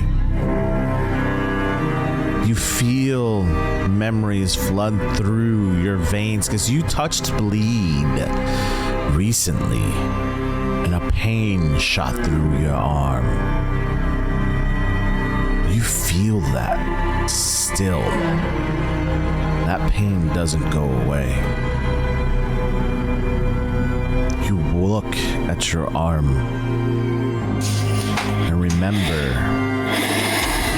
those that you have lost. The things that you've had to give up to be here today.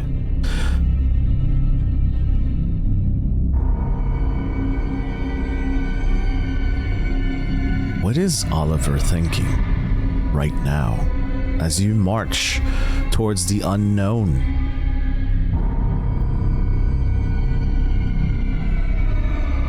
It's almost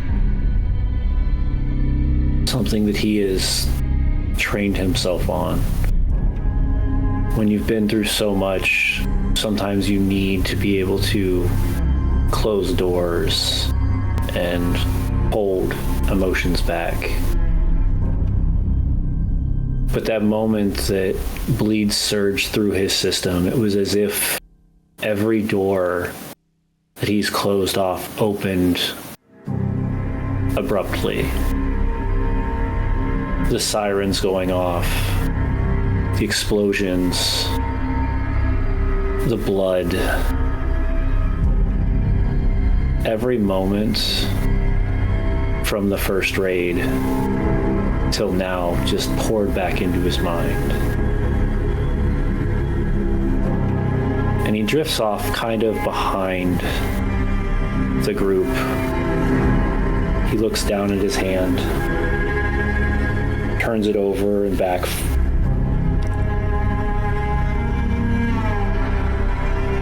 Well,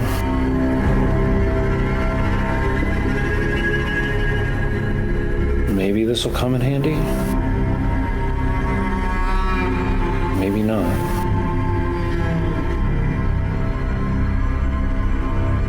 But I can't lose another one. As he says that under his breath, he kind of catches up, kind of shakes it off, takes a swig, places the flask in his pocket, and he takes a piece of cloth on underneath his vest, and he rips it, and he shoves it in the flask, tightens the lid,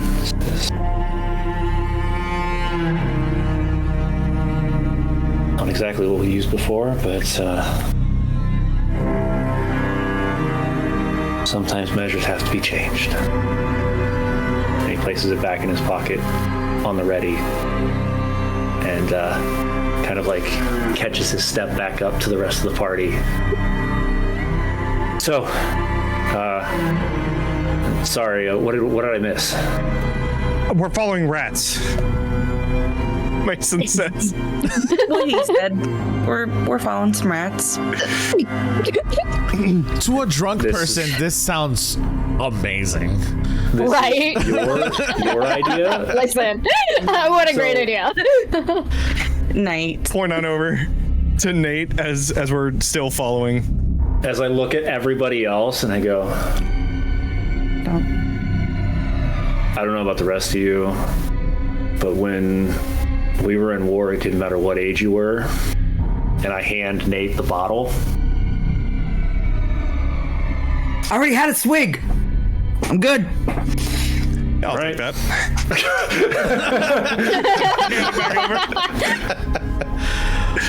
Honestly. Amazing. Alice. Thoughts run through your mind as the group gets closer to whatever it is that you're gonna get closer to. Thoughts of the little girl. Images of mutilation, blood, torment.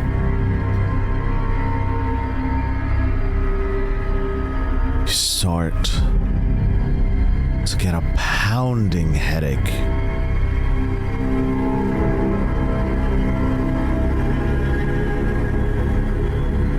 You hear whispers and mutters.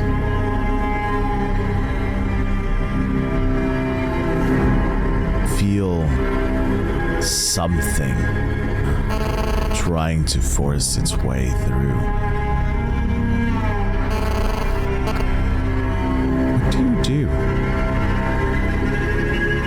I take a step back and sort of just like stand still for a second and sort of whisper under my breath. Not right now. Later. I'll let you say later.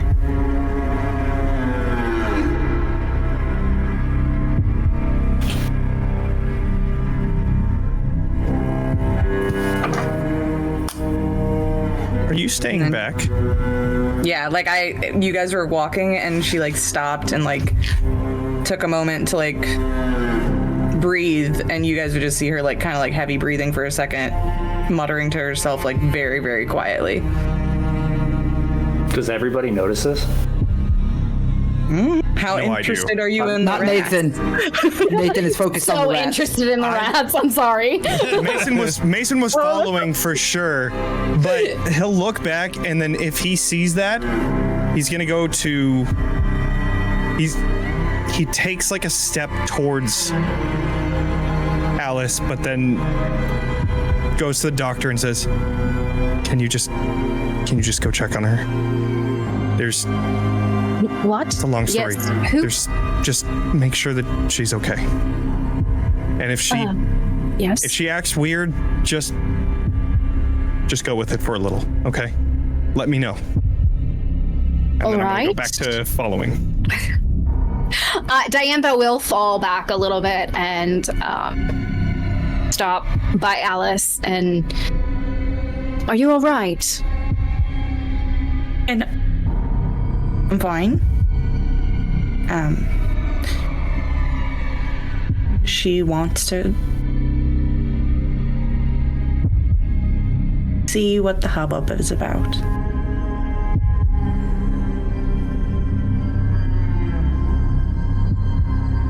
Do you need to sit, or...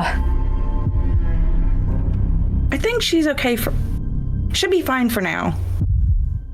If I come into more contact with bleed, Might be a different story. little. But we're fine right now. Let me know if you aren't, all right? We'll try and do something.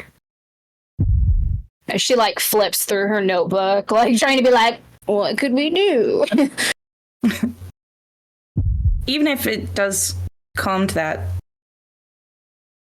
she'll be civil for now. So Just, like, casually, like, low-key writing notes. She, question mark? What? But she's not gonna say it, like, out loud. But she's just... All right. Well, if you feel up to it, do you want to keep walking, or would you like to grab my arm for support, or do you need a stand? just for like a little bit. And I'm going to take your arm and just because I'm a little like off center. There's just a slight glance that goes back. And then after seeing that she's okay, Mason continues. The pounding in your head seems to subside for now. I release Diantha's arm and I'm able to walk a little bit on my own. All right. She's like Diantha will keep an eye on her, like, you know, like when kids are learning to walk and stuff. You're just like, you good? As I'm all right. the That'll be group fine. continues to move along, following The rats. the Some rats. rats. Not how I saw this night going. Following the rats to a location. You see in the citadel, it's very beautiful on the days outside. You have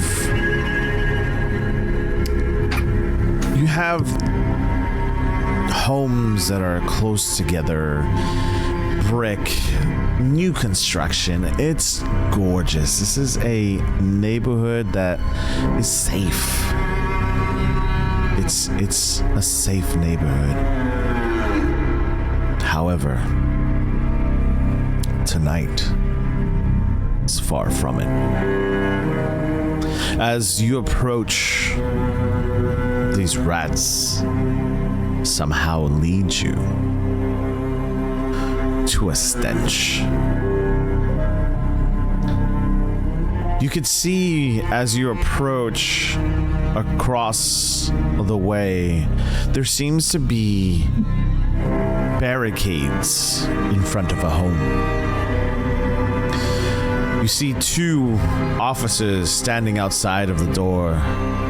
Door swung right open. You look at their badge.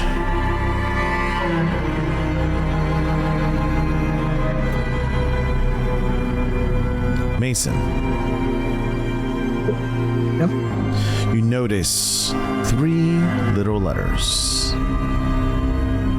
Yep. So, as we're crossing that corner, just to like finally come into sight of this, I'm gonna bring everybody back out of sight. Okay. So that crash course that I gave you before seems like it actually paid off. There are OUP officers outside of this home. So that means that whatever happened here has to be connected. So first off, good job, Nate. That was impressive. Very much so. I ruffle your hat on your head. Hey, leave my hat alone. So smart. I can try to... This is what I'm afraid of. They're outside of this house, which means that there's probably more inside. If we try and get them, I can try and distract them. I'm pretty persuasive and I can come up with something, but... Well, I might actually have a plan for this. I don't know why I didn't start with you. What's your idea? Well, you see, remember how I mentioned that I'm really good at knowing when to bribe people? Lightkeeper, are these any of the cops that might have been around my lovely establishment that I would have had to have paid bribes to before? I was going to ask the same thing. Except the quiet roast, rather. So, for those who are watching and don't know who the OUP is the Office of Unexplained Phenomenon. They are basically, to put it shortly, Candela's... The Policia. Candela's rival. They don't like Candela. However, there are people within the OUP that are friendly to Candela. So, Mason... Or excuse me, Nate, you asked a question. No. However... So they've never come to the establishments? No. However, Mason... You do recognize a regular. Someone who would come across to Quiet Roast pretty often after a long day's work. So you would recognize this person. He is known to be friendly with Candela. You know this from Kaz, as Kaz regularly talks to this officer. Okay. And they share information. So I'm gonna just kind of look back around the corner. You know what? Never mind. I don't think any of those are cops that come to my place. That's all right. One of them comes to mind. Huh. Good. Okay. That's good. Maybe just stay back for a second. Let me go talk to him. We'll see what happens, and then, if anything, sneak around back, and I'll give you a signal. Yeah. Yep. I'm good at sneaking. All right. I'm not so sure about these guys, though. No parallel. Home. And then he takes off, and like he just puts this big old smile on his face as he's coming out, and he's gonna walk up to these OUP officers. Good evening. Uh-oh. We got lost on the chat, or on the stream. Oh, my bad. Here we go. There we are. What Hi. happened? All right. Hey. So I clicked off. It's fine. Oh. What do you mean it's fine? It's fine. Hey, do I know this guy's name? Yeah. What's his name? Jerry. Jerry Gotta it be. is. That's perfect. Fucking OUP officers gotta be. All right, so I'm gonna go up. Hey, Jerry, right? Scuffs at you. Listen, all right. I'm not trying to cause any issues or anything like that. I'm just listen. I'm gonna be level with you, all right? Because trying to give you a little bit of information. That way you can help me with a little information, all right? Aren't you retired? Yeah, I was. You know how Kaz is. He's persistent. Listen, we just had a little girl come to our place. What's this little girl look like? You know what this little girl looks like. Looks like whoever's in there. All right? Allow us 5 minutes. Just 5 minutes. We won't touch anything. We won't do anything. We just need to look for what the hell is going on. And we'll be out of your hair. He looks to the officer to his left, looks at you in his eyes. In a normal situation,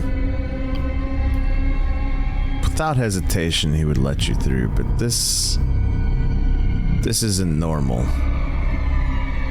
You do sense by looking through, as you're talking to him, you can kind of sneak over, and he's standing in front of the door. You can see inside.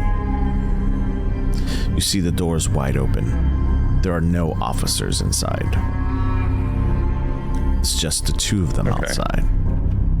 I put my hand behind my back and give a signal to Nate, like one of like go kind of things. Just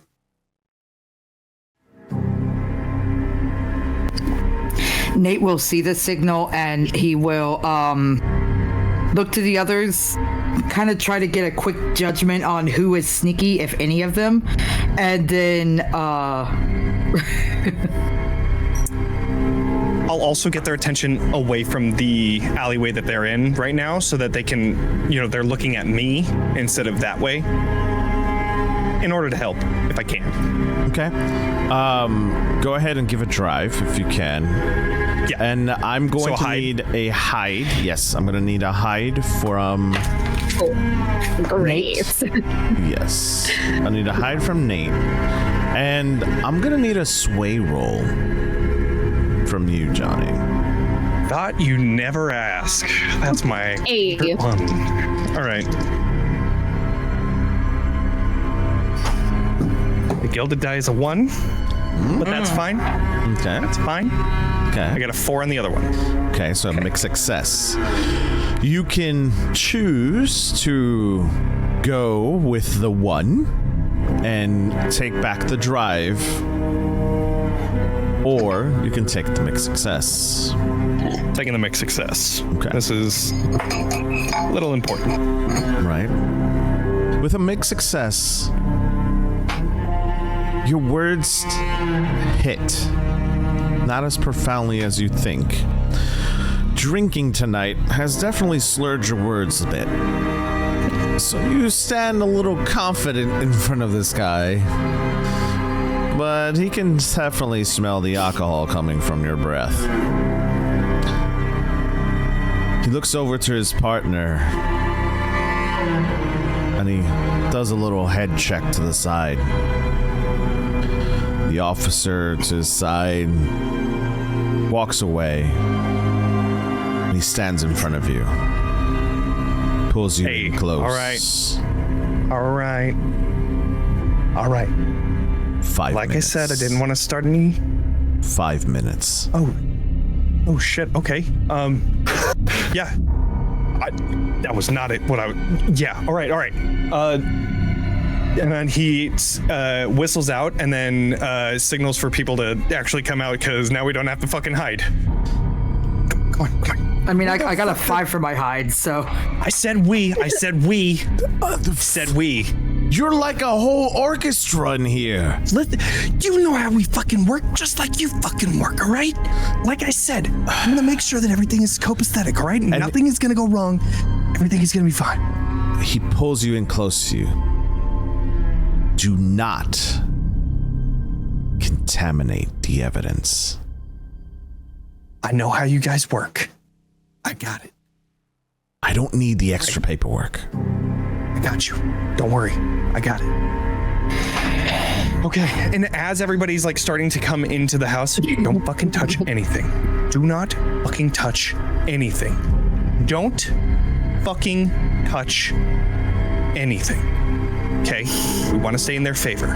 Okay, let's go.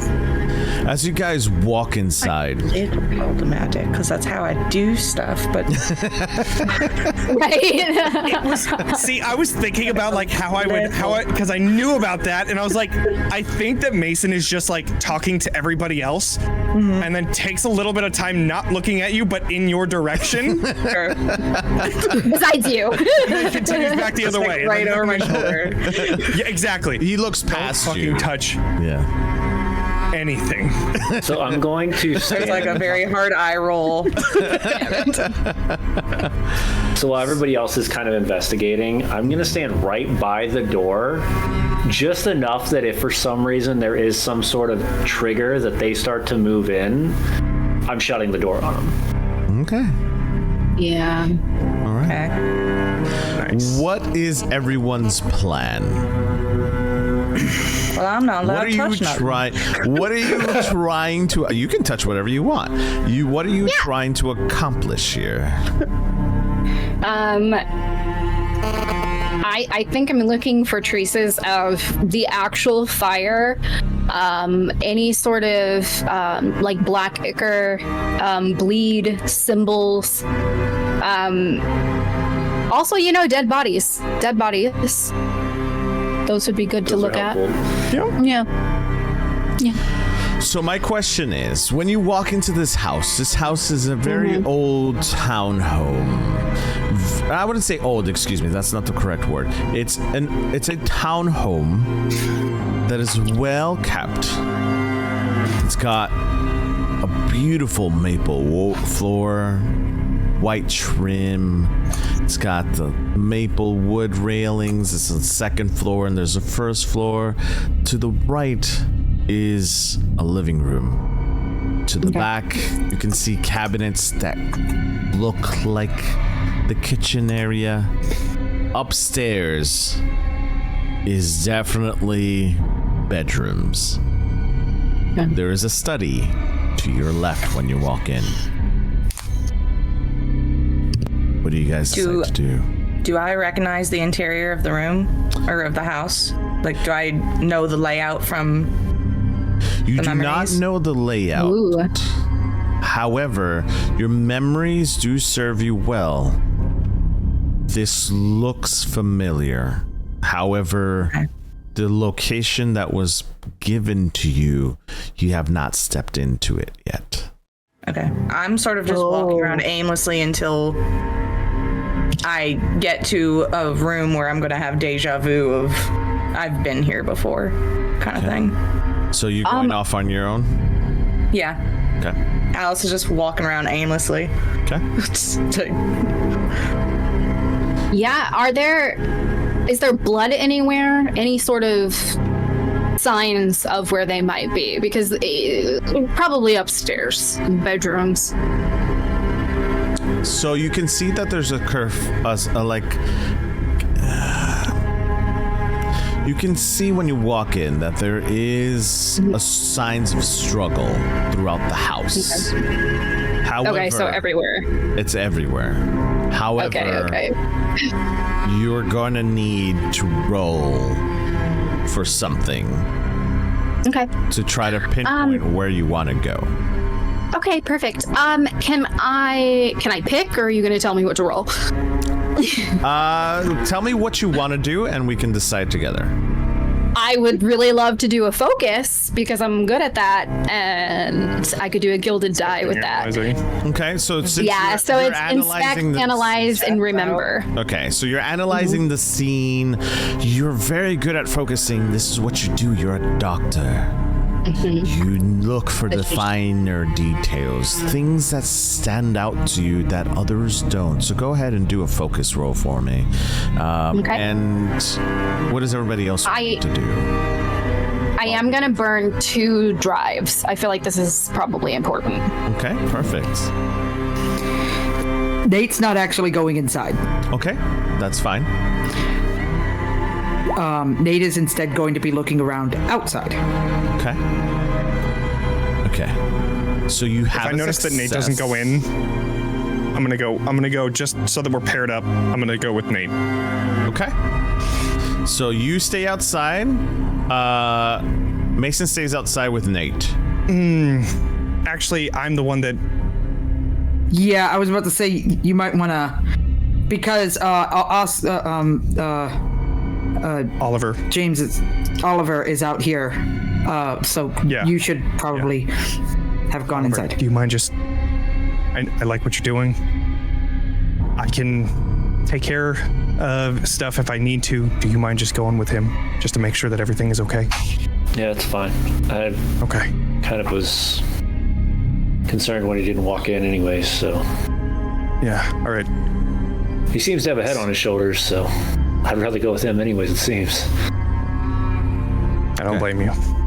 And he'll walk past the two OUP guards. And if anything does go wrong, just run. Don't worry about us. Just run. I don't want you getting stuck in this. You know I can't do that, right? You got 2 legs. All right. Just don't do anything stupid, all right? Kind of rolls his eyes. So It's like old times, right? And he turns around and walks out. Dianatha, you pull out your bleed detector. You're focusing on those details, those finer details that are happening. You rolled a 6. Yes. That's a success. Before we get to you, Oliver.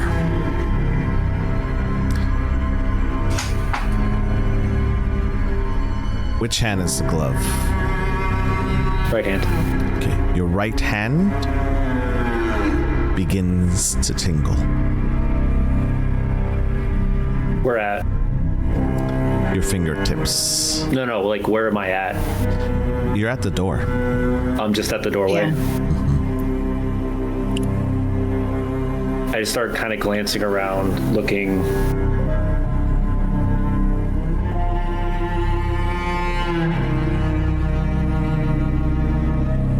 Do I notice anything? Do I see anywhere where there's any sort of change in maybe the wood above, or Describe what your bleed detector is. so in full or in? Yep. Okay. So underneath the glove is a prosthetic arm or a prosthetic hand. It has mixtures of mechanical and almost like they've mended both flesh and mechanics together. In the center of the hand is a circular device that not only powers the hand to be able to move and adjust, but it also detects bleed. It was something that was implanted in me by the doctor when I was given it. Fucking cool. Your hand begins. Seems sus. Like, Your So hand sick, though. seems to tingle. Do you keep your hand or your glove on, or do you? Oh, 100%. We have two OUP officers out here. Okay. So you is that? feel you feel your hand tingling. Okay. I just read that. So we cut the scene. As you're feeling the tingling, we cut the scene to our dear doctor. this is so suspicious. I don't trust this at all. Right? I'm like, this is a trap. Revealing so many secrets tonight already. Oh. You have a monocle, you said? Yeah. Okay. So you have a monocle. In my head, it was like I was picturing like a monocle when it says like spyglass. My brain just mixed them up, and so like I have like a little glass monocle. So it's a little more discreet. With your glass monocle, as you are walking around, you notice it begins to glow. As you walk closer to the kitchen, it's evident something happened here. You can tell that there's chalk from where the bodies were laid over the dining room table. Oh, okay. You can tell that something fierce happened here.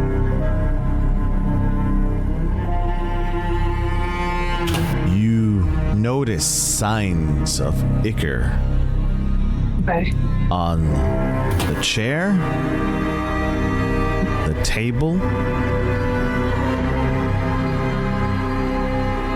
and you look up.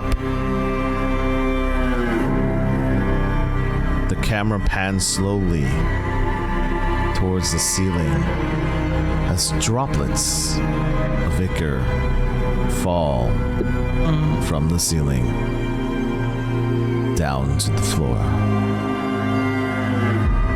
The camera cuts to our lady, Alice. You're walking up the stairs towards something that feels familiar. You've seen visions in your head. You're trying to put the puzzle pieces together. You walk into room after room, and you get to a door. The little girl's name scribbled in the front. Ashley.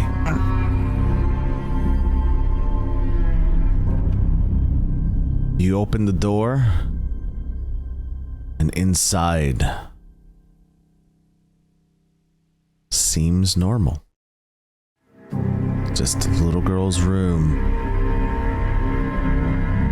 decorated with dolls, a rocking horse, and a bed, pink curtains. And you look to your right, and you see a closet door that's been broken down. You know this is where it was.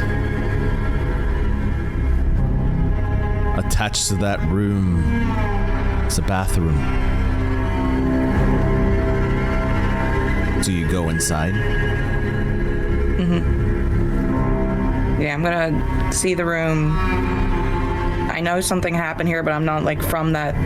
I haven't gotten to the moment where I've seen it like from that perspective yet, so I'm still wandering around till like I get that moment of this is exactly where she was when it happened. As you walk into the bathroom, flashes of images come to your head. You feel bleed, but not enough to take bleed damage.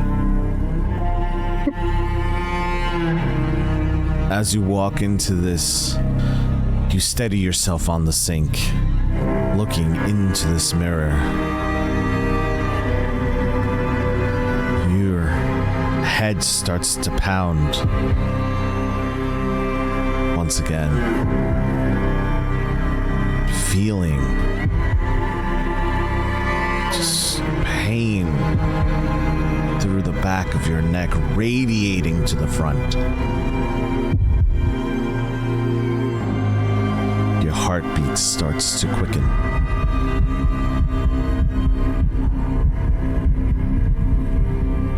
You look into the mirror for a moment, you don't see your face. You see someone else's. You close your eyes, you open them back.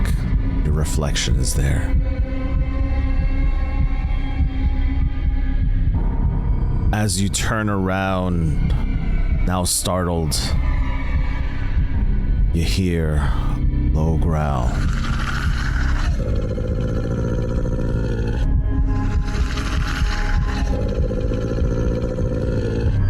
As it's staring. Is it coming from the mirror, or is it coming from? It's coming from the front of you in the room.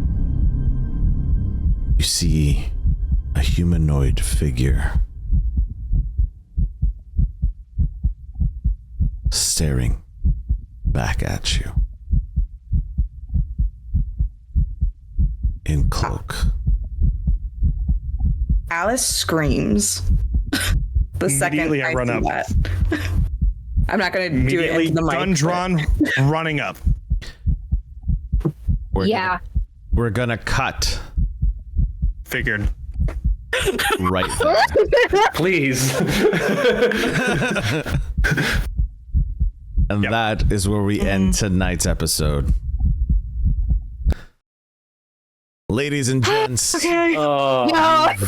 made it to the end of the first episode with barely a scratch.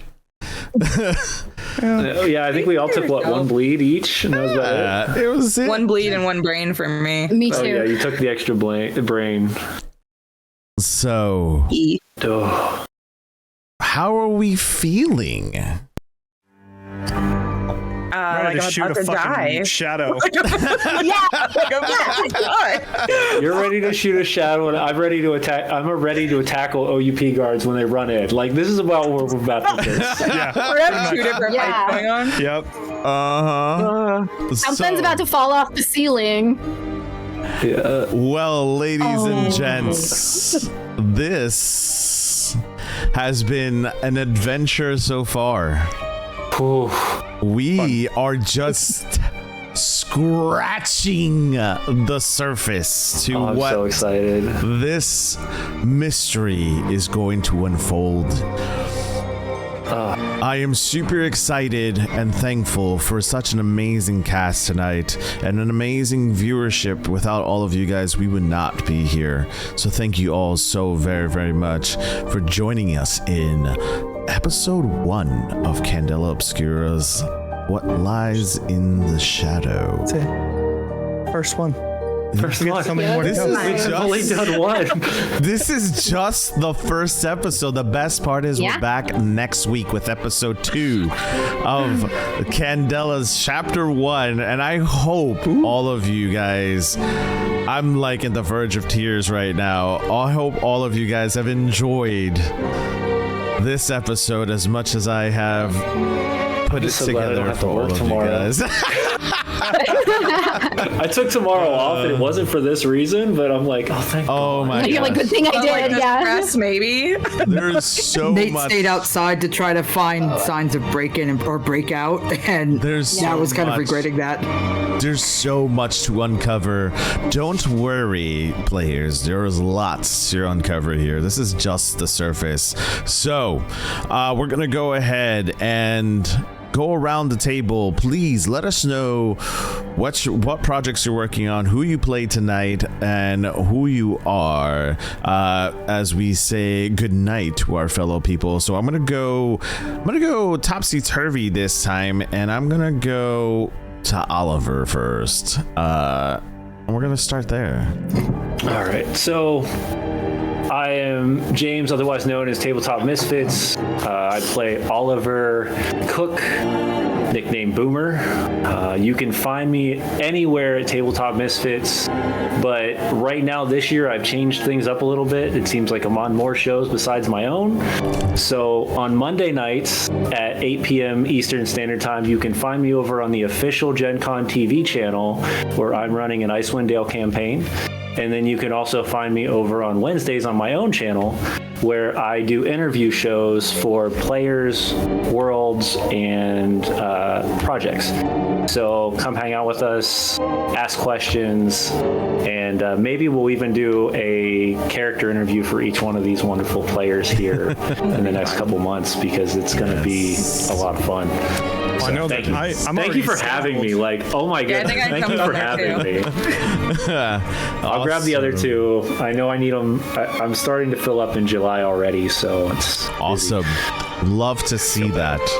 We're going to go ahead and jump to our other lovely person, Talking XP, known as. Hi, I'm Johnny. I'm Talking XP. I am playing Mason Miller in this game, the sad boy bartender that reluctantly joined back up with Candela. You can find me on Talking XP stuff. It's at Talking XP. That's like the easiest way to find me. Follow me on Threads. That's where I'm mostly active. I also have a TikTok, which I make videos every once in a while. But If it's still around. mainly Threads. It's whenever. That'll be Jeez. Feels That's a like whole it's all can the of time. worms. Yeah. But find me pretty much anywhere at Talking XP. It's on there right now, or it was. And then, thanks for being here. Awesome. We're going to go ahead and go to our German friend over in the Germany, who I know is exhausted, and I really do appreciate you. Yeah, what time is it there? 7 o'clock in the morning there. Oh my It's 6:28 a.m. right now. Hi everybody. 6:30. Hi everybody. I'm Will. I go by Tell Me Noel About It on all platforms. Some of them are slightly more condensed to just Tell Me Noel.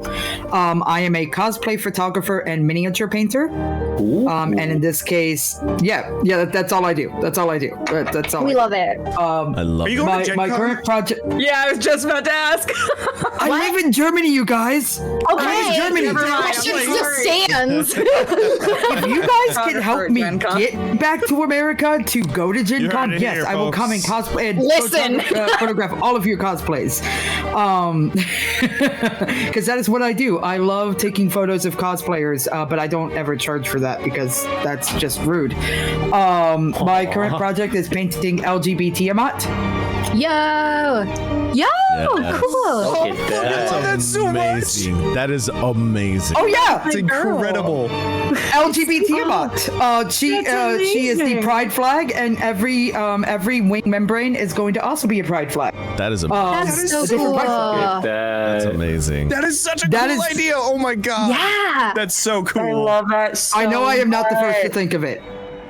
And I'm Who probably cares? not going to be the last. You're the first person that I've heard ever doing it. I've so never that's all heard that of it matters to before, me. so I've never heard of it.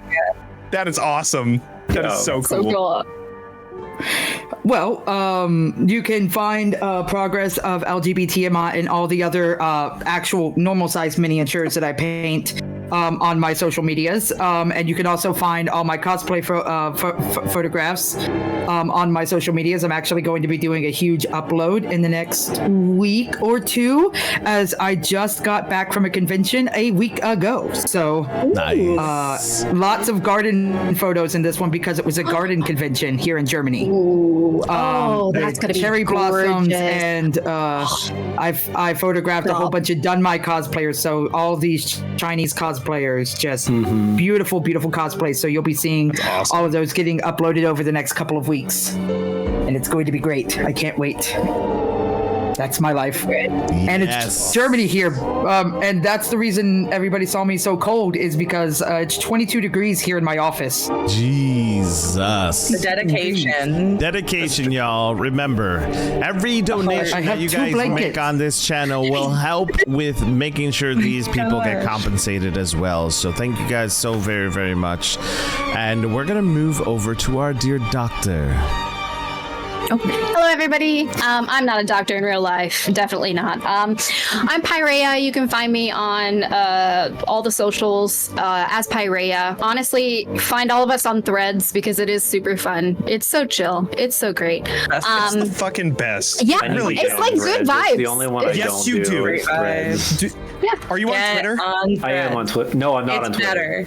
Threads is way better. Fuck off of Twitter. Go to Way Threads. better. It's the best I Way never better. used Twitter. I hated Twitter. I've only used Same. Threads. I am on Threads. It's not way Twitter anymore, you more guys. than It's X. X. Whatever. All right. We don't like I've never been on either, so I can't Threads. stand social media, but I have to do it. because of these Threads things. is the best place I have ever had a social media like presence. Yeah. It's on Threads. Okay.